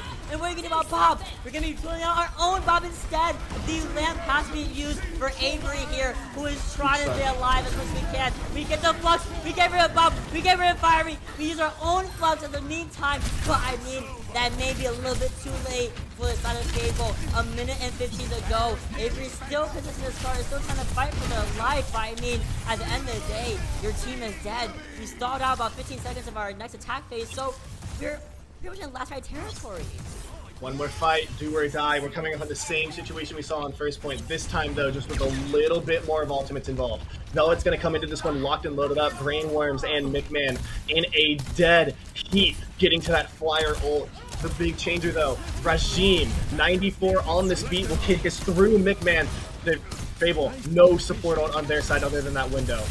Starting off strong, however, on the side of Inarizaki with this window coming from Velvet, putting all the pressure in the streets. You can't peek it. So right now, while Love gets their own window out. Might be a little too far, in my opinion. Have to kind of forego it for a little bit there. We're gonna be seeing the duplicate, and it gets burned out immediately by Love on this window. The barrage from McMahon might be enough, coupled with that sound barrier. That is it, Loki. It's just one more contestant. It's just Regime all by their lone sub. And unfortunately, we're not going to see a last-minute touch from Inarizaki. Fable winning on King's Row, taking us to the map 3 of the night. But what a turnaround several times there. I mean, literally, after that defense, we had no clue how Inarizaki was going to pull this one back. You saw it right there. Twice they were one fight away from shutting this down, getting the win, and being able to move on with a massive upset. Instead, we are down to the wire. Map 3. It's going to be a flashpoint. No way to tie here. It's either New Junk or Survasa, which means we are on Brawl from here on out. And now we have the question, what does Inarizaki bring to the table here? Because if there's one map type where you want to play Junker Queen, it's Flashpoint. But we just saw that Sigma. How amazing was it, too, for the amazing comeback for Inarizaki here. The heroic defense against Fable just barely coming short, but off the back of the Sigma Brawl. What do you send it to here? First of all, I told you were holdable. And I can't believe it actually You're right. I can't lie. I say that I'll take that out one. Of optimism for all my teams and all the people I cast. But my goodness, Aaron Narazaki, you're cracked. I would have folded immediately. But we are still going over to map 3, and like my beautiful co-caption has mentioned, we're going over to Flashpoint. And I mean, Inarizaki, this JQ worked at least one time on Control.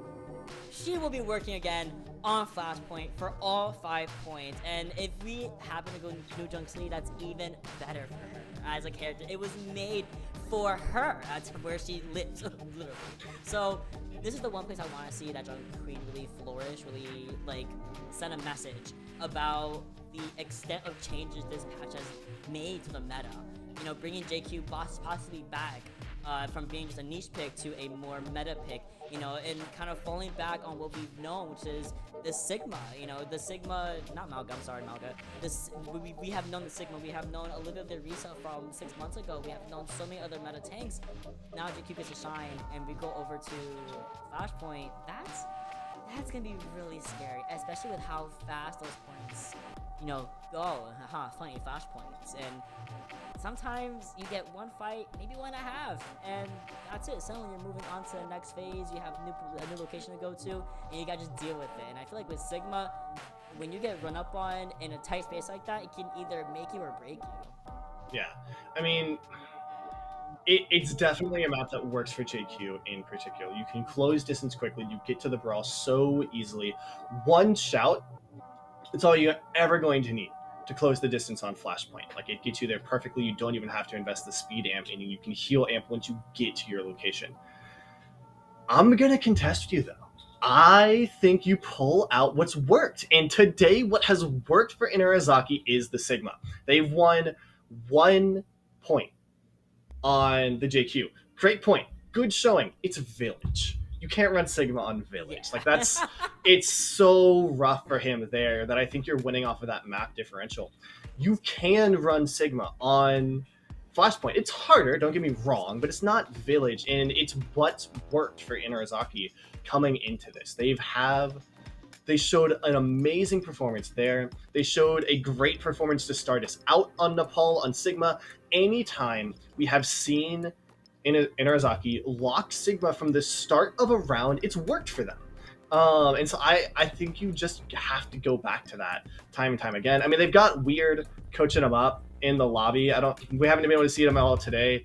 Weird knows what they're doing. I've worked with them before. An amazing coach. I'm sure they're working through it right now. They're actually the team that's taken a minute to talk this out. They've got the gears turning, the cogs rolling, trying to figure out how to send this. I'm on the position of Sigma though. Like it's got to be. It's what's worked. It's what's worked.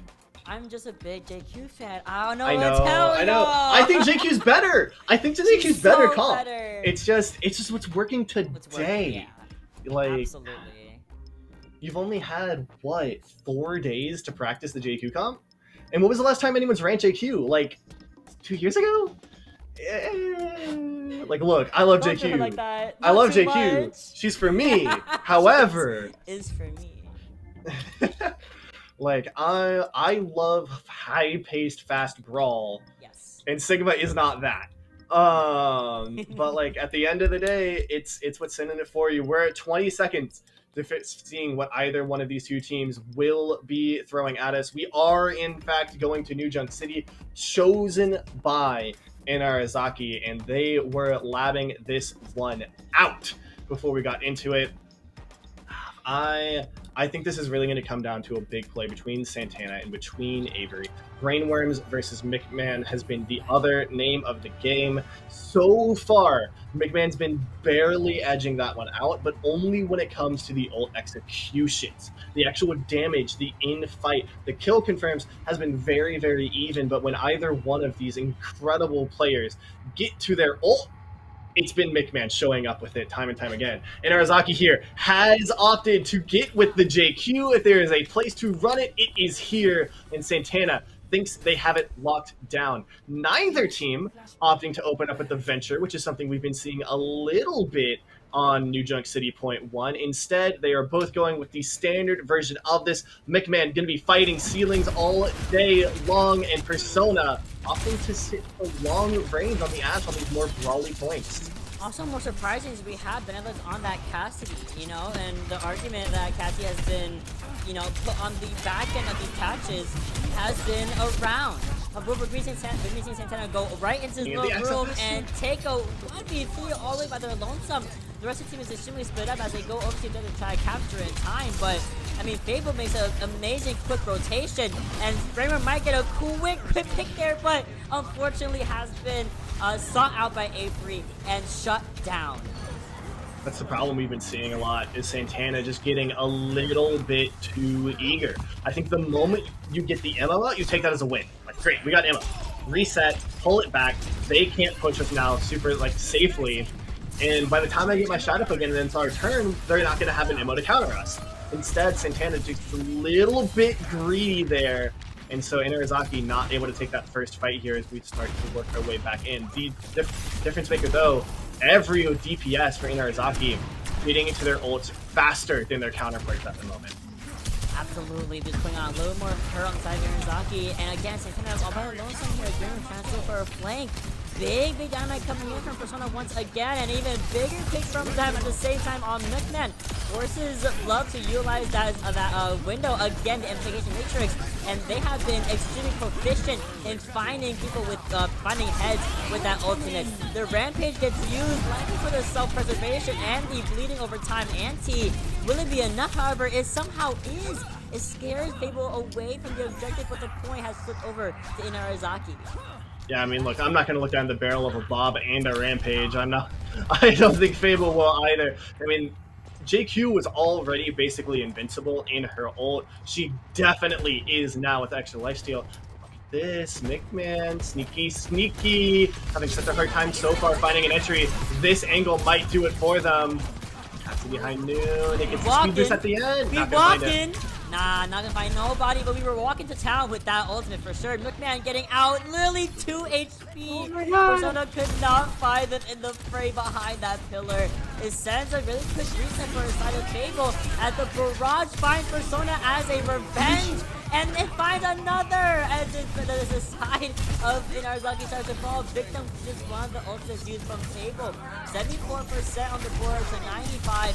Definitely gonna be a recapture, especially with Velvet dying so late. The key there was not only McMahon getting 3 on that barrage, but they got Regime, who had the sound barrier in their back pocket. If they were going to flex this away and be able to pull it back, they needed the sound barrier. Great pick by McMahon there to set up the fight win and get us to this next point. Fable advantage now, looking to close us out on a map 3 flashpoint. Avery, the tank with the ult ready to go. They do have the sound barrier still locked in. Weren't able to use it last fight, so they're gonna have it queued up here. And now good angle set up by Persona, but Persona's already taking damage, and the aggression coming out now for Fable. For Avery, you're 20 HP, and there we go. Sakana gonna be finding them in the fray with that dagger, and Inarizaki be able to take the first up, the second objective in their favor. Very the opposite of what happened with the first point. Now they're kind of pushing up a little bit, holding a little bit of space, and making sure that they are getting some extra hurt and extra bleeding on Fable as they try to regroup. And they have the window ready. They have that flux. They're coming up on Sunbear and Deadeye. So how can we use Nintendo? Oh my goodness. Oh, look at him. Look Oh at my the little gosh, guy. look at him. Look at the little guy. Little Bane, Oh, my yeah. goodness. I love him so much. No, yeah, I think Fable looks so much better here playing second. Anytime we've seen them try to push aggression and push pace, it really hasn't worked out for them, especially into this JT comp.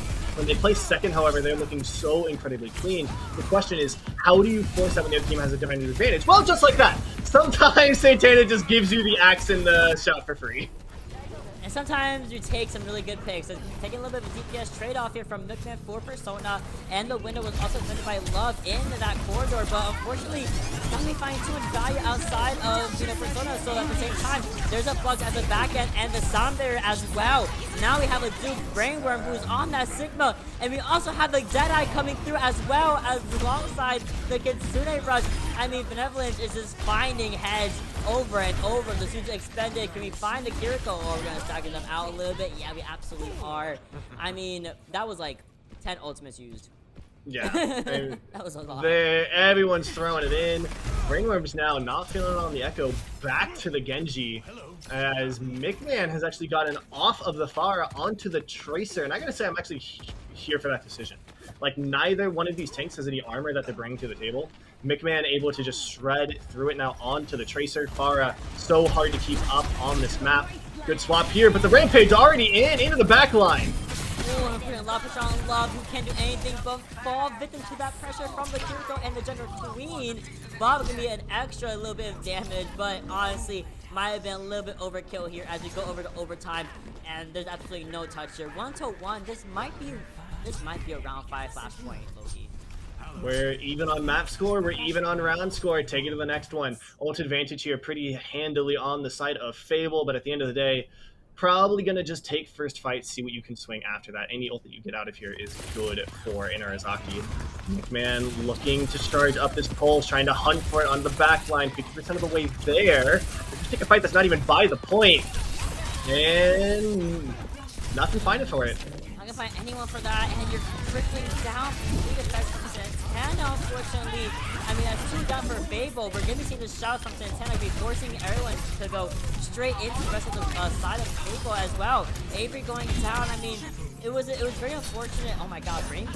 It was very unfortunate that Persona was able to find Benevolence in the fray so early on for Fable, so they were able to cap so quickly.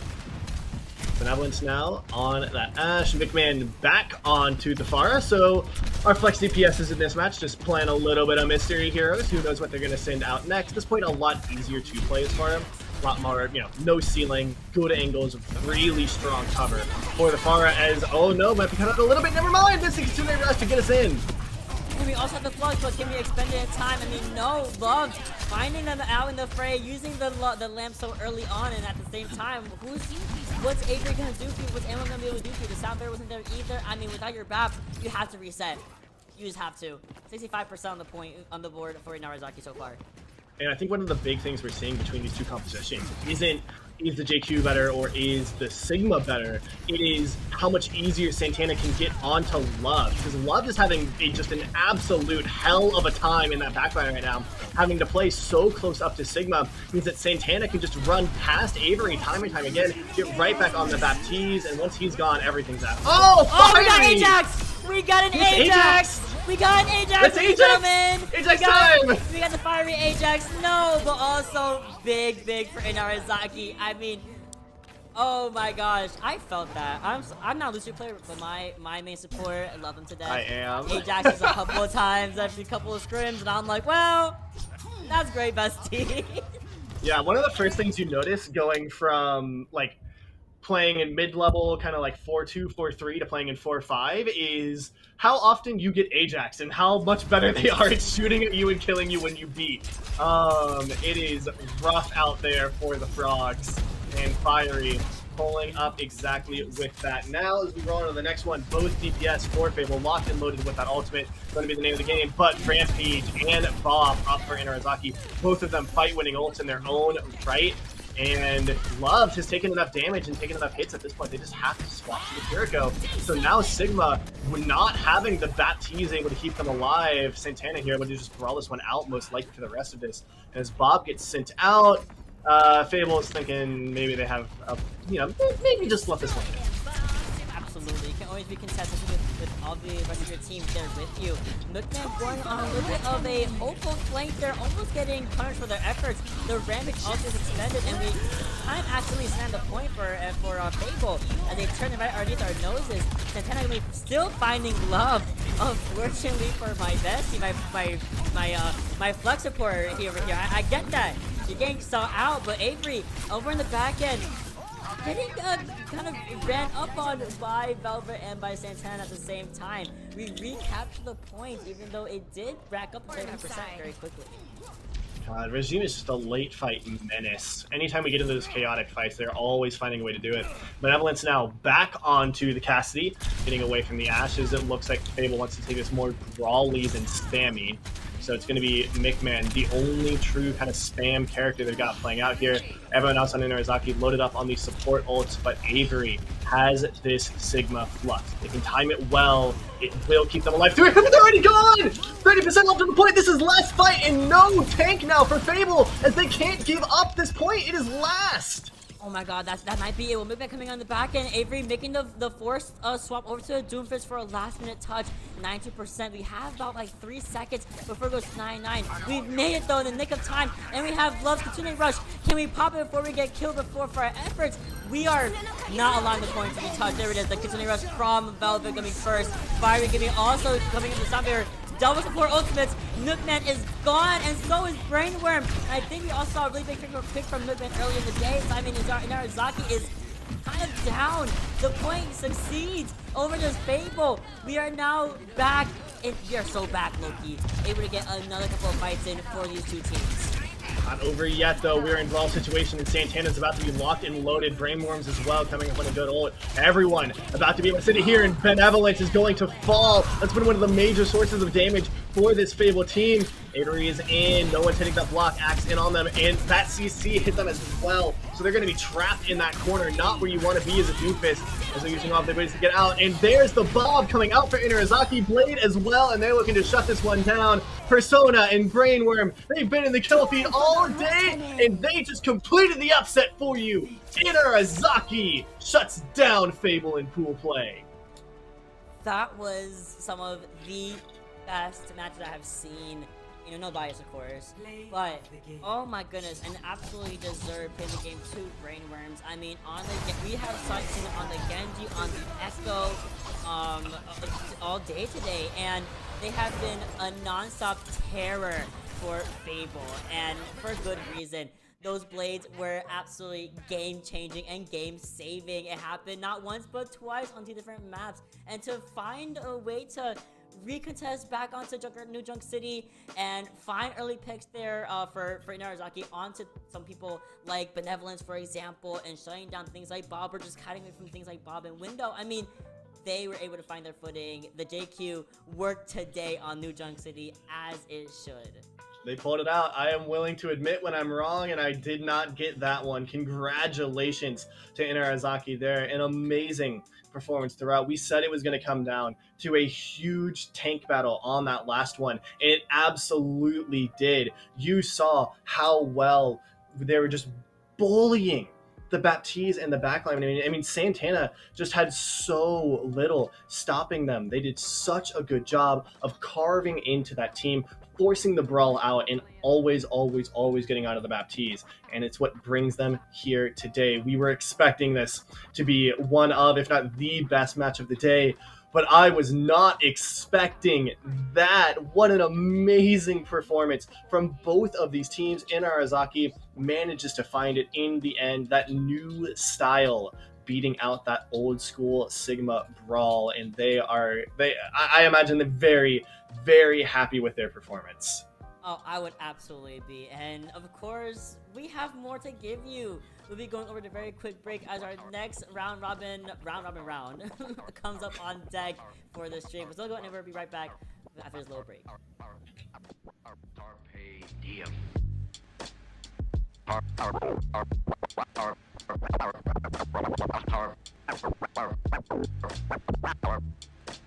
Carpe diem.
Water is the softest and most yielding substance, yet nothing is better than water for overcoming the hard and rigid, because nothing can compete with it. Lao Tzu.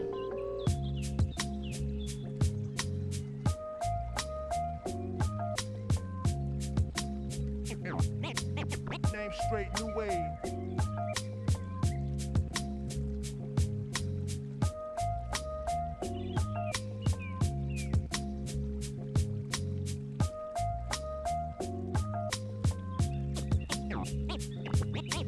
Name straight, new wave.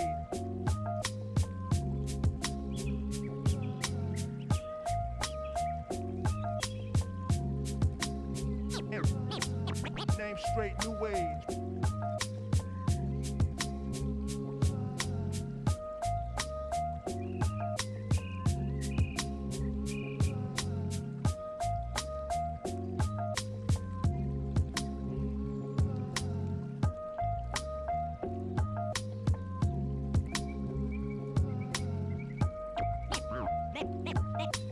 Name straight, new wave.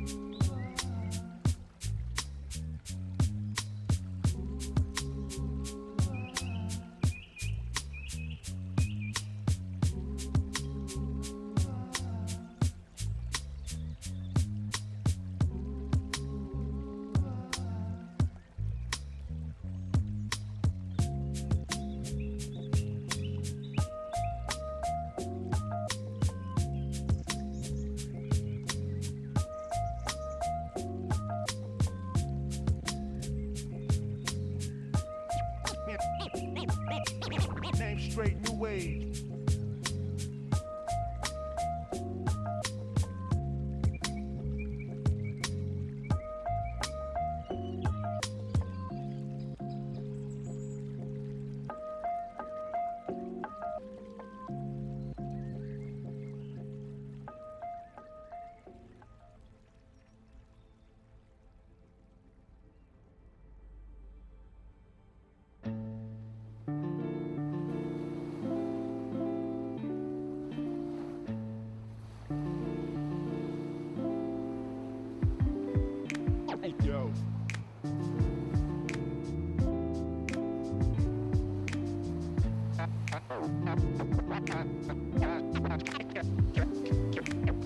Cash and the ticket is yours. Cash and the ticket is yours.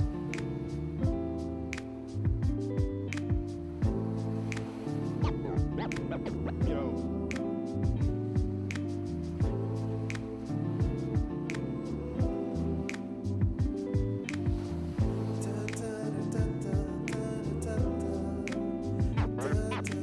Cash and the ticket is yours.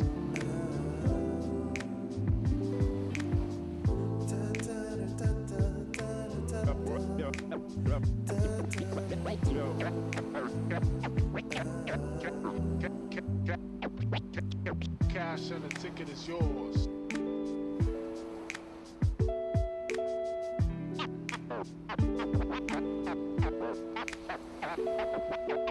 Cash and the ticket is yours.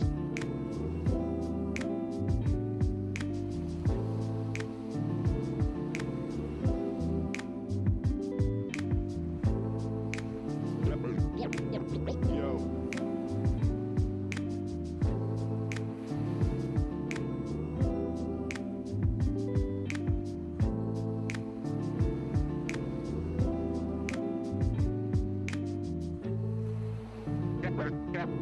Cash and the ticket is yours. Yours.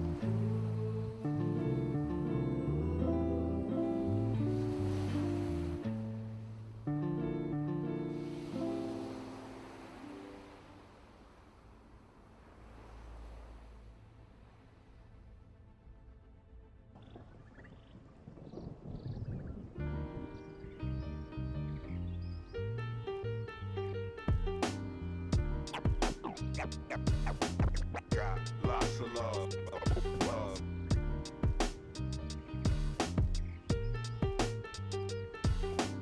Got lots of love. Love.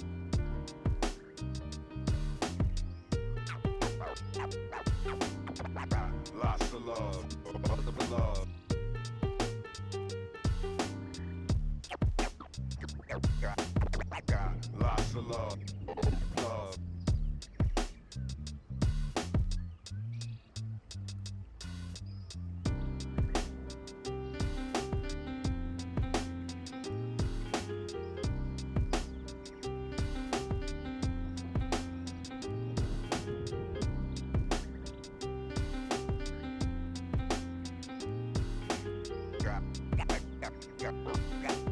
Got lots of love. Love.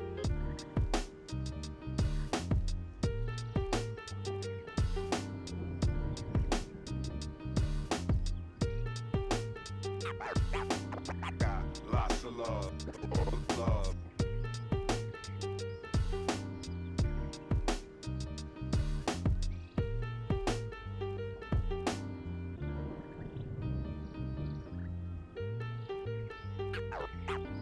Got lots of love.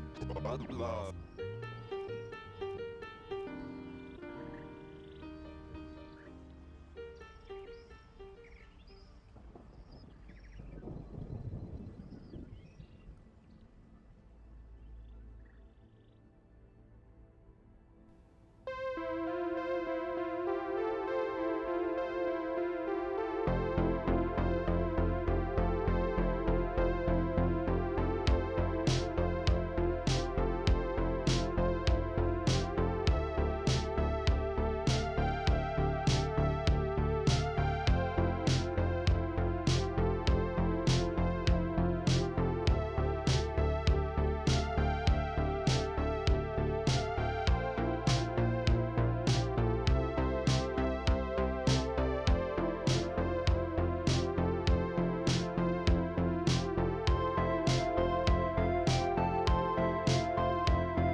Hello everybody and welcome back to the last match of the day in that pool play. It is match number 5. We have got Transformers versus Valentine for you here. Mott, what are you thinking with this one? Anything jumping right out to you before we get going? Transformers! I love Transformers. I love trans people and I love Transformers. So we are so back. Let's talk about Transformers real fast as we go over to the rosters. Of course, here our players are Transformers of the night, and they're not playing Transformers first of all, but second of all, we're gonna have Horror and Kerosene. Looks like Kerosene may be flexing a little bit from the DPS to the supports, but both these guys are gonna be your DPS people of the night. Gonna be seeing Dawes over on that ball. Oh, scary. Absolutely horrifying. I hope so. Gimme. You're evil, Loki. You're evil for that. I love ball. We're also going to be seeing, of course, a Nicoletta and Mew over on the Yard and the Moira backline. I mean, funny, really, really fun stuff all around. But on the side of Valentine, let's just do a little transition. Pew! I love production. We're going to be seeing Valentine's lineup, and we know Valentine. They're kind of well known in the challenger scene and the greater overall competitive scene. So, of course, it's going to be likely Kuna flexing again. So, Kuna and Zoe on the DPS, MSRI on that tank, and then Wicca and Jamar on that beautiful backline for supporting the entire team. And I gotta say, I'm so excited. We're coming off the hype of the first round we just did, or technically everyone's 4th round, and you know, and going into this, it's gonna be super, super fun as we start off first and foremost on Ilios, of course. Yeah, and I couldn't be more excited about this. Valentine, as you know, amazing. Like Zoe, always playing out like they do. Kuna, a great sight to see. They're bringing up our flex DPS. You saw them on the support, but they just wanted to show off the Mercy a little bit. So I could not be more excited for this Valentine squad. This Transformers team, I mean, there's definitely more than meets the eye for them. You've got Nicoletta there coming up on the support line. I've seen them play a couple different times. I've always been impressed. Tried to bring them in to my org one time. Sadly, weren't able to, and it crushed me so much because they are so fun to watch, and they're so strong on that main support position.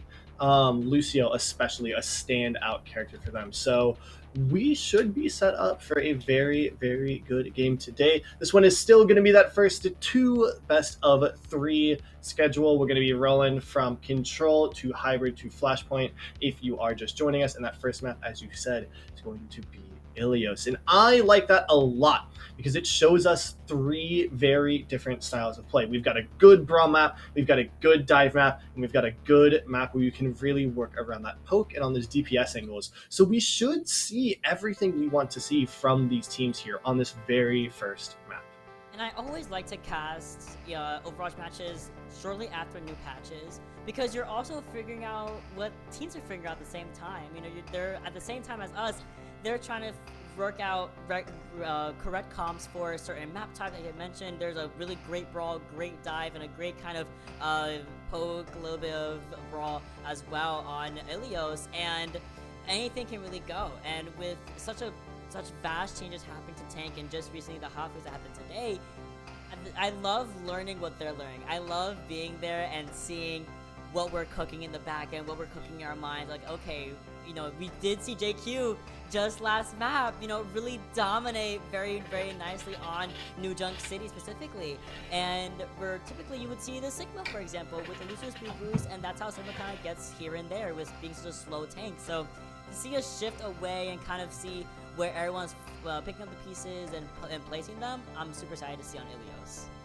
Yeah, it's going to be really, really interesting compared to everything. And Transformers, please roll out on this. I'm a huge Ball defender. I think Ball right now is actually in a really good position. I think Ball has been in a great position for like the last 3 patches, honestly. The problem is nobody knows how to play Ball, and so it doesn't matter. Like, it's the same thing with Doomfist. When Doomfist is really good, nobody knows how to play Doom. And if you know how to play Doom, you probably only know how to play Doom. If you know how to play Ball, you definitely play Ball. And like, that is your character. So Dawes here, pulling it out. This is the first time we're going to see this all day. This is the first time we're going to see Ball in a while. And I cannot tell you how hyped I am for it. The rest of Transformers rolling out. I love the Life Weaver with it. Your Ball can over-aggress and be fine. This is a wild comp for Transformers, but I could not be more excited to see how it works out. I love it, but a big accretion onto Dawes and not enough time to activate the adaptive shields.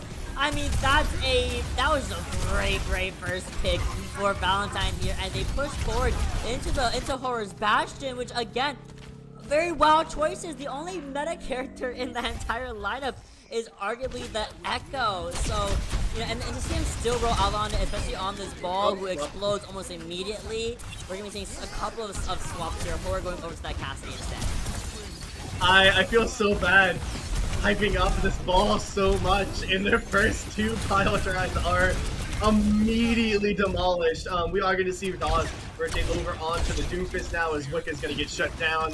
Everyone on Valentine has to back up just a little bit, so no extra credit for touching spawn doors today. As, a little bit of a tech pause. We get a little. Is it ever a game with us two casting we don't get a pause? I feel like we always. It's happened. We're just bad luck. We're it's bad luck. I don't know what we've done to it. Blizzard sees our power and they just can't contain it. Like, no, we gotta shut the servers down. Give us a moment. Can't do it. So we'll be getting back into it in just a moment. Transformers here has already rotated away from their funny little haha comp. I'm a little bit sad about that. I want to give it a minute, give it time to cook. Keep it in the oven. Let it simmer.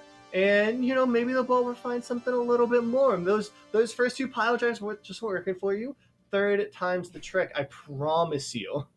Exactly, but we also are seeing, when we mentioned, like, if you know how to play Doomfist, you know how to play Doomfist. If you know how to play ball, you know how to play ball. I mean, Dawes going straight over to the Doomfist, rather than, like, any other tank. Just trading one for the the other. A little bit more, like, meta viable. In the best way possible, complete train wreck. I'm here for it. I love it. I'm here for it. Kerosene also going over to the Sombra, which I'm a big fan of, only because Sombra and Doomfist have a really good dynamic dive together. Wow, it's a lot of these going on. They have a great dynamic going on with each other. The backline's still gonna be Mora and Lifeweaver, which Lifeweaver fan, day one. I played Lifeweaver on controller with the OG controls. That was my character for so long. So to see him, even though it's a little bit fun, to see him on a map, to see him actually being played it warmed my little heart so much. Look, you can be the Lifeweaver defender. I'll be the ball defender. Together we'll come through and we'll make this Transformers is what we'll end up with. It looks like we should be getting right back into it in maybe a moment. They might have joined and immediately got DC'd again. All right, so we're gonna give it a tad little bit more as we try to figure out the DC and the internet problems.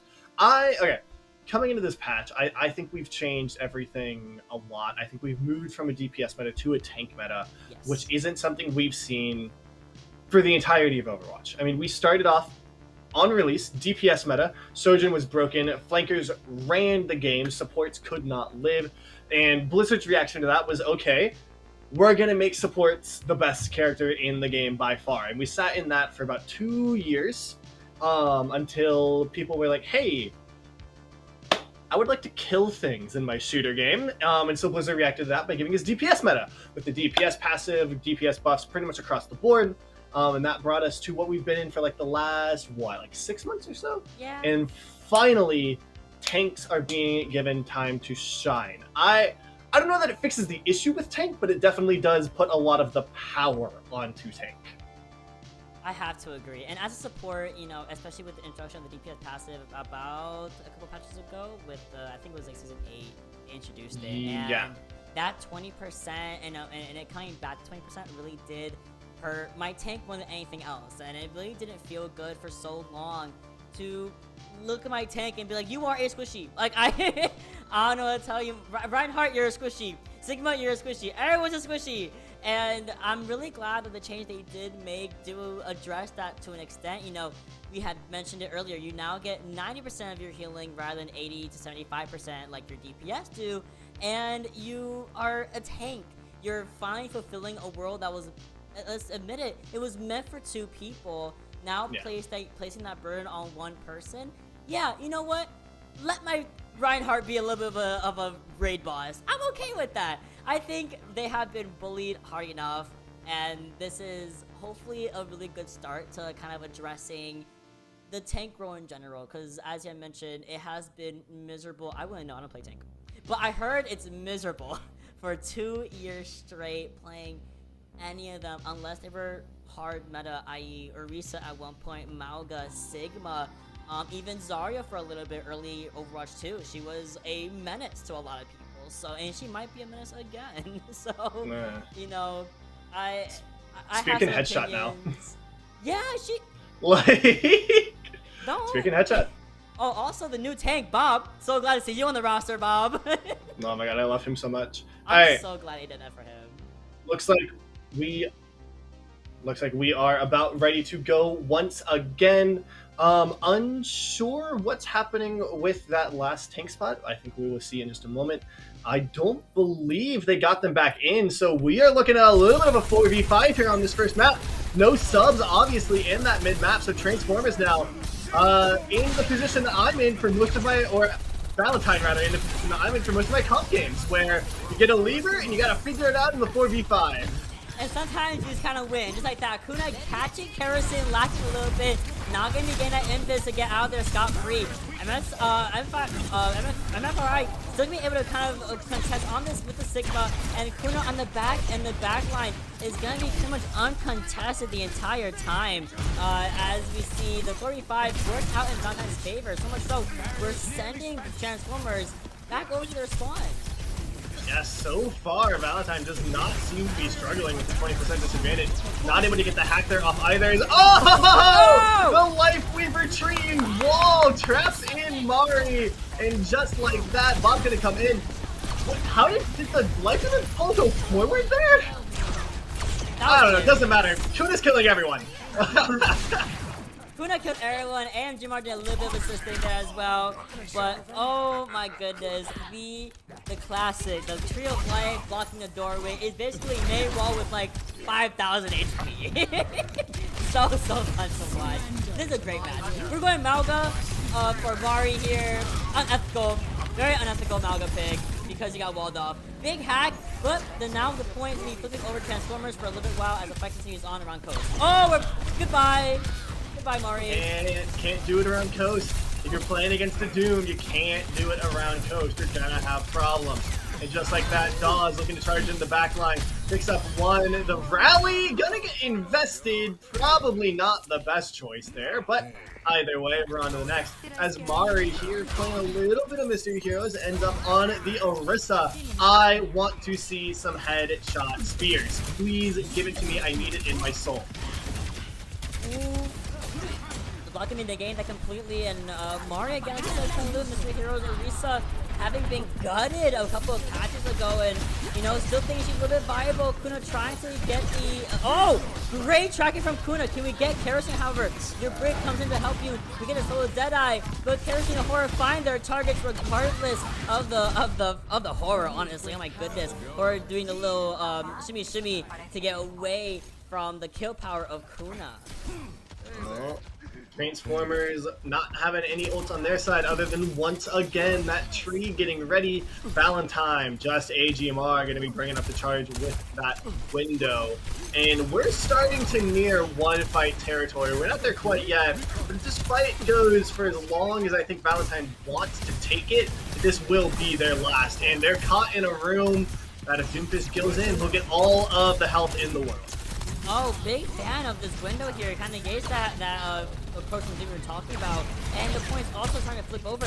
Forces everyone to come right back to the point, and there's a Tree of Life right in the middle. And Nicola kind of uncontested on the high ground, but Kuna and Mari finding two imperative picks here on Kerosene. And one of your main heroes is gone. The rally from Widow also gets extended, and the Terror Surge has to be used here because of how low we were. That's a one team fight off of 3 ultimates. Counting the window from the early fight as well. Transformers expending only that Tree of Life, and Kerosene trying to get some last minute contesting going on here, but as we trickle in, that timer trickles right back down, and the first round goes over to Valentine. One man down, one map up is what takes it. Valentine playing a little bit of saving Private Ryan, and they're about halfway to saving that Private. As we try to get through this map, keep in mind on the other side of this, there is at least a sub for Valentine's here, if not getting back their starter. So they will be back to 5 after this one. So if Transformers want to take advantage, they need to start doing it quick. Horror now on this Farah Dawes, sticking to the funny little whatchamacallit? I know that name. It's Doomfist. Sticking on the Doomfist kerosene now onto the Cassidy, and this support line has not changed, and I imagine will not change as we are back right into it. The 4-person squad of Valentine's ready to get it going as Mari's on point. But I got kerosene with the spear, which means they don't have it for Doomfist now as Dawes is in. Putting lots of pressure onto Mari just like that, but there it is. Dawes going to be completely negated there and forced back to retreat to the team. Mari's playing this corner extremely smartly, and Kuno kind of on far checking duty, unfortunately, in the high ground and very back here. Mari going to be playing as a reset very strong, making a lot of pressure onto the backline as well. Tracking Dawes very nicely, and the Fortify does not allow Dawes to get that stun that you were looking at earlier. We see the block, and if we get a little bit of healing, we do. We actually get out of there scot-free. The point going over to Valentine first and foremost, and Kerosene finally, maybe late, but found at the very end of that team fight. The lamp is expended, and Dawes is all by the lone zombie. Yeah, you're not gonna live through that. Caught in a hallway against all of that DPS energy, and the Orisa gonna shut you down, and Kuna manages to find their picks and live on through. We are on to that next fight, and Valentine finding advantage once again in this 4v5. Horror falls low and not gonna die. Mew also falling low, not gonna die. So Valentine has to take this whole reset back on the point. They've got ults ready to go, and oh, that's not what you want to see. Kuno almost gets cut out, but they're gonna live through it, staying alive, and that keeps the advantage where it needs to be. Absolutely huge put-out platform, and even bigger tree of life, but it oh! And the barrage right behind. Mari was unaware of the flanking power of that Farah. And now the bomb is expended. Dawes able to get not one but 2 people for their efforts. And the coalescence to keep up the rest of the team is going to be expended as well. That's 4 ult tower for Transformers. You're going to be seeing a little bit of a comp swap over here. You're going to be seeing Kuna go over to the Cassidy instead of that Ash. Yeah, I'm not surprised about that. You want the extra little bit of severity. Zoe is here! Right back in. We are back to 5, everybody. Transformers advantage is done and dusted as Zoe is on this tracer. They kept their ult charge because of the code as well. So no issues there. 53% as... Oh, they're on the wrong map. Oh, because of the code! It spawns you back in where you disconnect, so it spawns them back in on the last map. So for the rest of this map, Transformers is going to have it, unless I think this can only just respawn? We're hoping so at the very least. I mean, they're on vacation, but we are running down on Mari in this little room. The meteor strike is also ready at the very end of the day. The fullback is expended. There's a rally as well, and there is that meteor strike I was talking about earlier. The Deadeye finds Kuna in the fray, and Wicca, the rally may not have been enough, but we're drawing it out against Cassidy. Can we get the whipsaw? We absolutely do. That's how Wicca plays these games. We are back and restabilized. I think Zoe's actually back here now. At least I would hope so, yeah? Yep, so we're all 5 here and ready. Zoe is back. And we also have that pulse bomb ready as well, almost. Yeah, Coalescence coming out here soon for Mew. It's going to be interesting to see how they use that with the potential for a Pulse Bomb swing in. You can see they don't want to use Fade because they know the instant they do, they're going to get hit by the Pulse Bomb, and so as a result, they just die instead. Well, in the Orisa pull, if you're not use it there, you're going to have to use it somewhere else, and Valentine looking to be back in full force once again. Still that Pulse Bomb on lock. Both DPS ready to go and a window to empower them. We are in last fight territory for Valentine. One more fighting win will win them the map, and they will survive through. They will have saved the private, if you will. Dawes here trying to find an entry in. They're not quite working out for them as Zoe's got this good mark onto the far as well. Ooh, and almost getting blasted by Horror, just as you said. The barrage is, of course, ready for them at the same time. Now, what can we utilize it for? However, we see the Pulse Bomb also being ready. The Deadeye gets expended, and they get booped away from seeing everybody except for Dawes, who jumps right into it. Oh my goodness! And then the Pulse Bomb on Mew, trying to go for a last-minute recontest, and unfortunately for Transformers, Valentine will be taking that round and that point over to their side, taking us up to match point. And just like that, Valentine is up 1 in the series. Doesn't matter how many members are on that team, they're finding a way to make it work. And Transformers now backs against the wall as we go into hybrid. There is some good hybrid maps for them coming up here in that type, but you gotta imagine the mental isn't feeling great after you lose a 4v5. That's rough. I mean, but it's all good in the chat. Like they're saying, you know, good spear, you know, Oh, yeah. some good compliments, and that's always what's really all about, right? And I want to compliment the fact that Zoe was able to come right back in, PC unplugged, power grid out, whatever happened, and they were like, all right, she's ready. I'm Send gonna it. go. I'm Tracer. I may have been on vacation on a separate part of Ilios, but we were so back. I love how again, shout out to production and observers, because that's such a funny like little moment of, hey, where's my Tracer? I was like, where'd they go? Where are they? Where are they? It's like they're back in the game. I don't see them running around, and they're just back on Ruins, hanging out, trying to figure themselves out. But no, with that, we're going to move on to hybrid, trying to figure out roster a little bit during this time. Neither team really knows what's working with it, but we'll figure it out one way or another. Valentine seems to be having just a tad of issues, so shrug. But Average NA, I fear. yeah, I mean, this is just, look, hey, we started a little bit early, so I'm not going to complain about the delays, but this puts us on schedule, if you will. I mean, yeah, both of these teams looking really good. I'm not going to lie to you, I'm cheering a little bit for Transformers here, though. I like seeing the off-meta win. I want the ball back, though. That is my deal that I'll make with Transformers right here on stream. Everyone to see, y'all as my witness. You bring me this ball back, I will be a lifelong fan. Your #1 fan. I will hype you up on stream all day long. But I need the wrecking ball back. Doomfist is great. I love Doomfist. I've got one of my best friends as a Doomfist player, and I will forever support Doomfist as a result of that. But you got to get me the wrecking ball. I need him in my life. You have to understand. It is whatever. With that, though, we're going to go to a quick break as we try to figure out some of that roster problems. Don't go anywhere. We will be right back with you with Map 2 in Transformers versus Valentine. You say you wanna try, but you never do. Sugar, there's a reason why we lose. You say you wanna cry, but you never do. Sugar, there's a reason why we lose.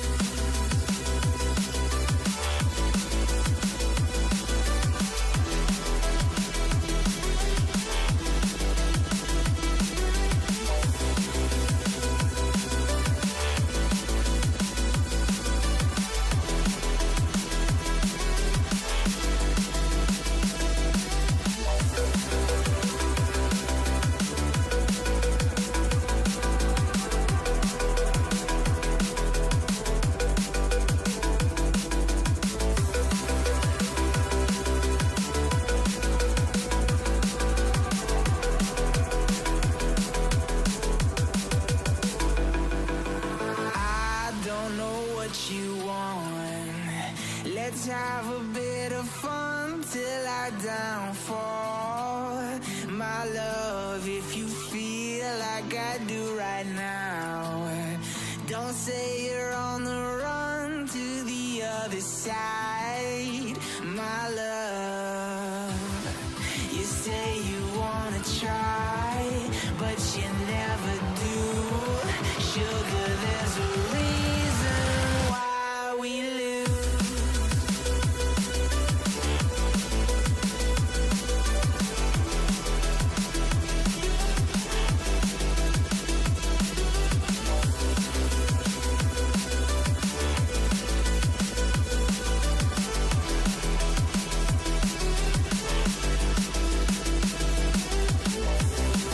You say you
All right, everybody. Oh, I'm sorry. Oh, my my bad. bad. Oh. It's okay, we do it together. We're twinsies. Alright, Come on now, very good. please. We're gonna be Yes, seeing us come right back over here onto, of course, onto this match between Valentine and Transformers. Enunciate it. And we're gonna be also seeing a slight swap here in terms of players. For Ivory, we're gonna be seeing Claire instead on the side of Valentine, and we are also gonna be seeing a map. Definitely a map for Hybrid. We're gonna be seeing Hollywood actually come up on deck. Ooh, I'm here for it. I like Hollywood. I am a Hollywood defender. I think it is a funny little map that makes very little sense. Its high grounds are impossible. You both have to play poke and dive somehow on it. And its first point has really good choke and really good defense that is wacky. And the third point is just you get to complete the map. It is objectively a terrible map. It works for Overwatch 1 and not for Overwatch 2. I don't know why it's still here, and I love it. And Dawes is on the ball! Yes! Give it to me! I need this in my life. Please, thank you so much. Alright, back on the other side, Valentine. We got Claire in as the new main support. That is the Lucio. If this is the Claire that I think it is, they are a funny little frog. And they will absolutely be in that backline looking for more. You're absolutely right, and I must agree with you there. I'm a Hollywood enjoyer, even though arbitrarily it is a very polarizing map. It's not good. It's not a good map. It's not It's not great. well made. I love it. I love it. And we're seeing two extremely different comps here. We're seeing that Jungle Queen brawl coming in on Valentine with the Sojourn rather than a Cashier and Ash, and then Transformers is running to say little. I mean, the Echo and Tracer, that's chill.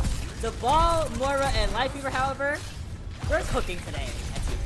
I love it. I love it. Oh, big dagger. You saw that coming in from Kindred onto Dawes was completely negated. My Lifeweaver! My Lifeweaver sitting still today. Yeah, Nicoletta there apparently had some messages to check on their phone because they don't notice the Jungle Queen charging right at him. And Valentine now looking steady, defends that first tick, and sending Transformers right back to spawn. We are still on this ball, though. Nothing has changed from this Transformers squad. Ready to get this moving and sending it. Kuna on the Sojourn as well. Much more brawly Sojourn than we've seen before. They want to get in and really be damaging that tank to charge up that beam. And that's exactly what we see him kind of trying to do now with his JQ, is step up and be in the fight. Oh, just like that, Kuna able to find Kerosene right and off the bat here. And now that means Zoe is able to kind of play however she really wants on this Genji as well. Be putting a lot of pressure onto Kerosene on Horror here on the Tracer, as we see Kerosene come over to their own Sojourn very early on. Yeah, I'm not sure how I feel about that into the JQ especially, because JQ really relies on having that smaller hitbox to live through a lot of these things, and you need to be farming the tank as Sojourn right now, and I don't really know that you can farm Kindred. I think Kindred's doing a really good job of playing the right positions, and Kuna there absolutely asserting dominance on to that JQ. There's the ult as well, carving on through. Kindred also finding the diff onto Dawes, and both Kuna and Kindred right now have stepped up and shut down their counterparts. You're absolutely right, and just like in chat, yes, that Jungle Queen knife is not fooling anyone. It absolutely got buffed to pull tanks a greater distance to negate that tank passive. So it is a big factor in when you pull people in.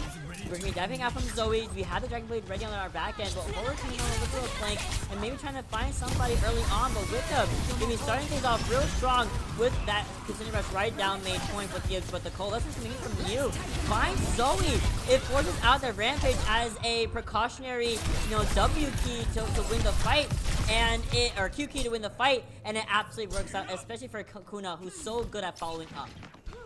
Yeah, Valentine does invest one more ult there, but that's always the goal. Use one more ult and take the fight win. So now Claire has that beat, Zoe with the blade, and Kuna already looking to charge up yet another OC. Transformers pretty much locked it, loaded across the board. The only person they're really missing is Mew, but when you've got a Rampage and a Pulse and a Overclock coming on up, how much can you really complain? But almost Nicoletta does get caught out, actually!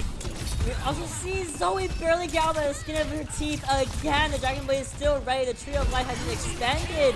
And there it is. The Dragon Blade onto the backline. You're one, and we find her in the fray. But Kuna brings her right back up to the speed of Valentine by taking care of Dawes, and Claire is making sure we are taking names by taking care of four at the same time. The overclock right and spawn. We find Mew actually. Very, very big, and now you're outside of spawning forest. You couldn't retreat, and we get a full reset here, guys, as Kuna goes down very early. And you get the extra credit for touching spawn doors, and a little bit extra on top of that! Kindred, Teacher's Pet, running up the score in the grade as they are just completing assignment on assignment, looking for even more! Who is this person, and where is anyone that can shut them down, because they are not in this lobby right now? 3 seconds left on the clock. Rampage to send it, trying to find something. It's not gonna happen. And Valentine, what is this? They see the force of 5 people in power, friendship, and love. We can hold very well on Hollywood, and I'm not surprised. The competition that Transformer was running was not going to really be breaking through that Junker Queen. The sustain of herself as a character with the new buff she has received on the lifesteal she gets, and the self heal, as well as your backline consisting of a Kiriko. I mean, and then Kuna by default just popping off constantly, consistently getting these soldier and railgun headshots and cleaning up fights, even if we lose maybe one or two people on the side of Valentine. Transformers just hasn't found a big response to how Valentine's playing this brawl, especially now that we're going over to the Reinhardt. Oh, I'm a big Ryan fan. Oh my goodness. You know what? I see the vision. I absolutely see the vision, especially here on this first point. Take the hard brawl. Look, Reinhardt with that armor is absolutely ridiculous. Man does not die, especially if they got the spoiler. And they've got the Transformers skin! Yes! They're taking the Transformers to the Transformers! Big ol' hammer, Optimus Prime. I am going to turn into a truck now. He is here, ready to swing and take down what is becoming the Decepticons on the other side. If they're Transformers, but Optimus is here, what does that make them? Decepticons, where's Megatron when you need him? I mean, we're going straight in, charging right in. We have to make a couple of that Junker Queen a little bit odd, but like looking for those walls, of course, making a really big pull in, kind of forcing Kuchun into a slightly uncomfortable position here.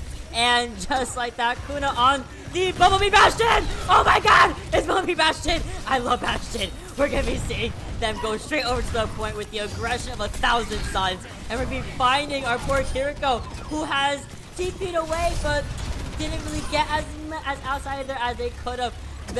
Kuna gonna be putting all the hurt, and Kindred just wielding that hammer around town. That is a quick W for Valentine, and that is a second W actually, as we take it 2-0. The Autobots rolled out, and Valentine going to the next round off of the back of it. Transformers, Decepticons have been defeated. And look at Kuna right here. I mean, Kuna really was kind of the name of the game on this first point, especially with all of their OCs putting out the damage. We don't expect to see a ton of Sojourn anymore, but Kuna made it look like Season 1 Sojourn on that. Amazing performance from them, and Valentine closes out our last match of the day with a clean 2-0. Congratulations to them. And with that, that is our final match of the day. But that's not all there is for us this weekend. We also have, of course, the main bracket tomorrow with Top 8 coming through, and then, of course, continuing on with the North American Open division, Top 4 on Sunday. We also have EU and Rising tomorrow, guys. Yippee! So there's so much action coming to you guys this weekend coming in for Kunoichi, and please don't go anywhere. Come back in tomorrow and support the rest of our teams as they make it throughout the weekend. But in the meantime, that's really it for us. Thank you guys so much. Really fun games, by the way. Shout out to Transformers. Really fun time. Fun comps. Y'all are amazing, especially going to Valentine, which they are a menace, especially. Absolutely. No, I mean, amazing performance from all of our teams throughout. I think, we got the games we were asking for today. I think this has been some of the best performances in pool play we've seen in any tournament, much less a Kunoichi tournament. So congratulations to all the teams in pool play. Cannot wait to see you in our double bracket tomorrow. But with that, I'm Loki. That's been Mott. Have an amazing day and a great night.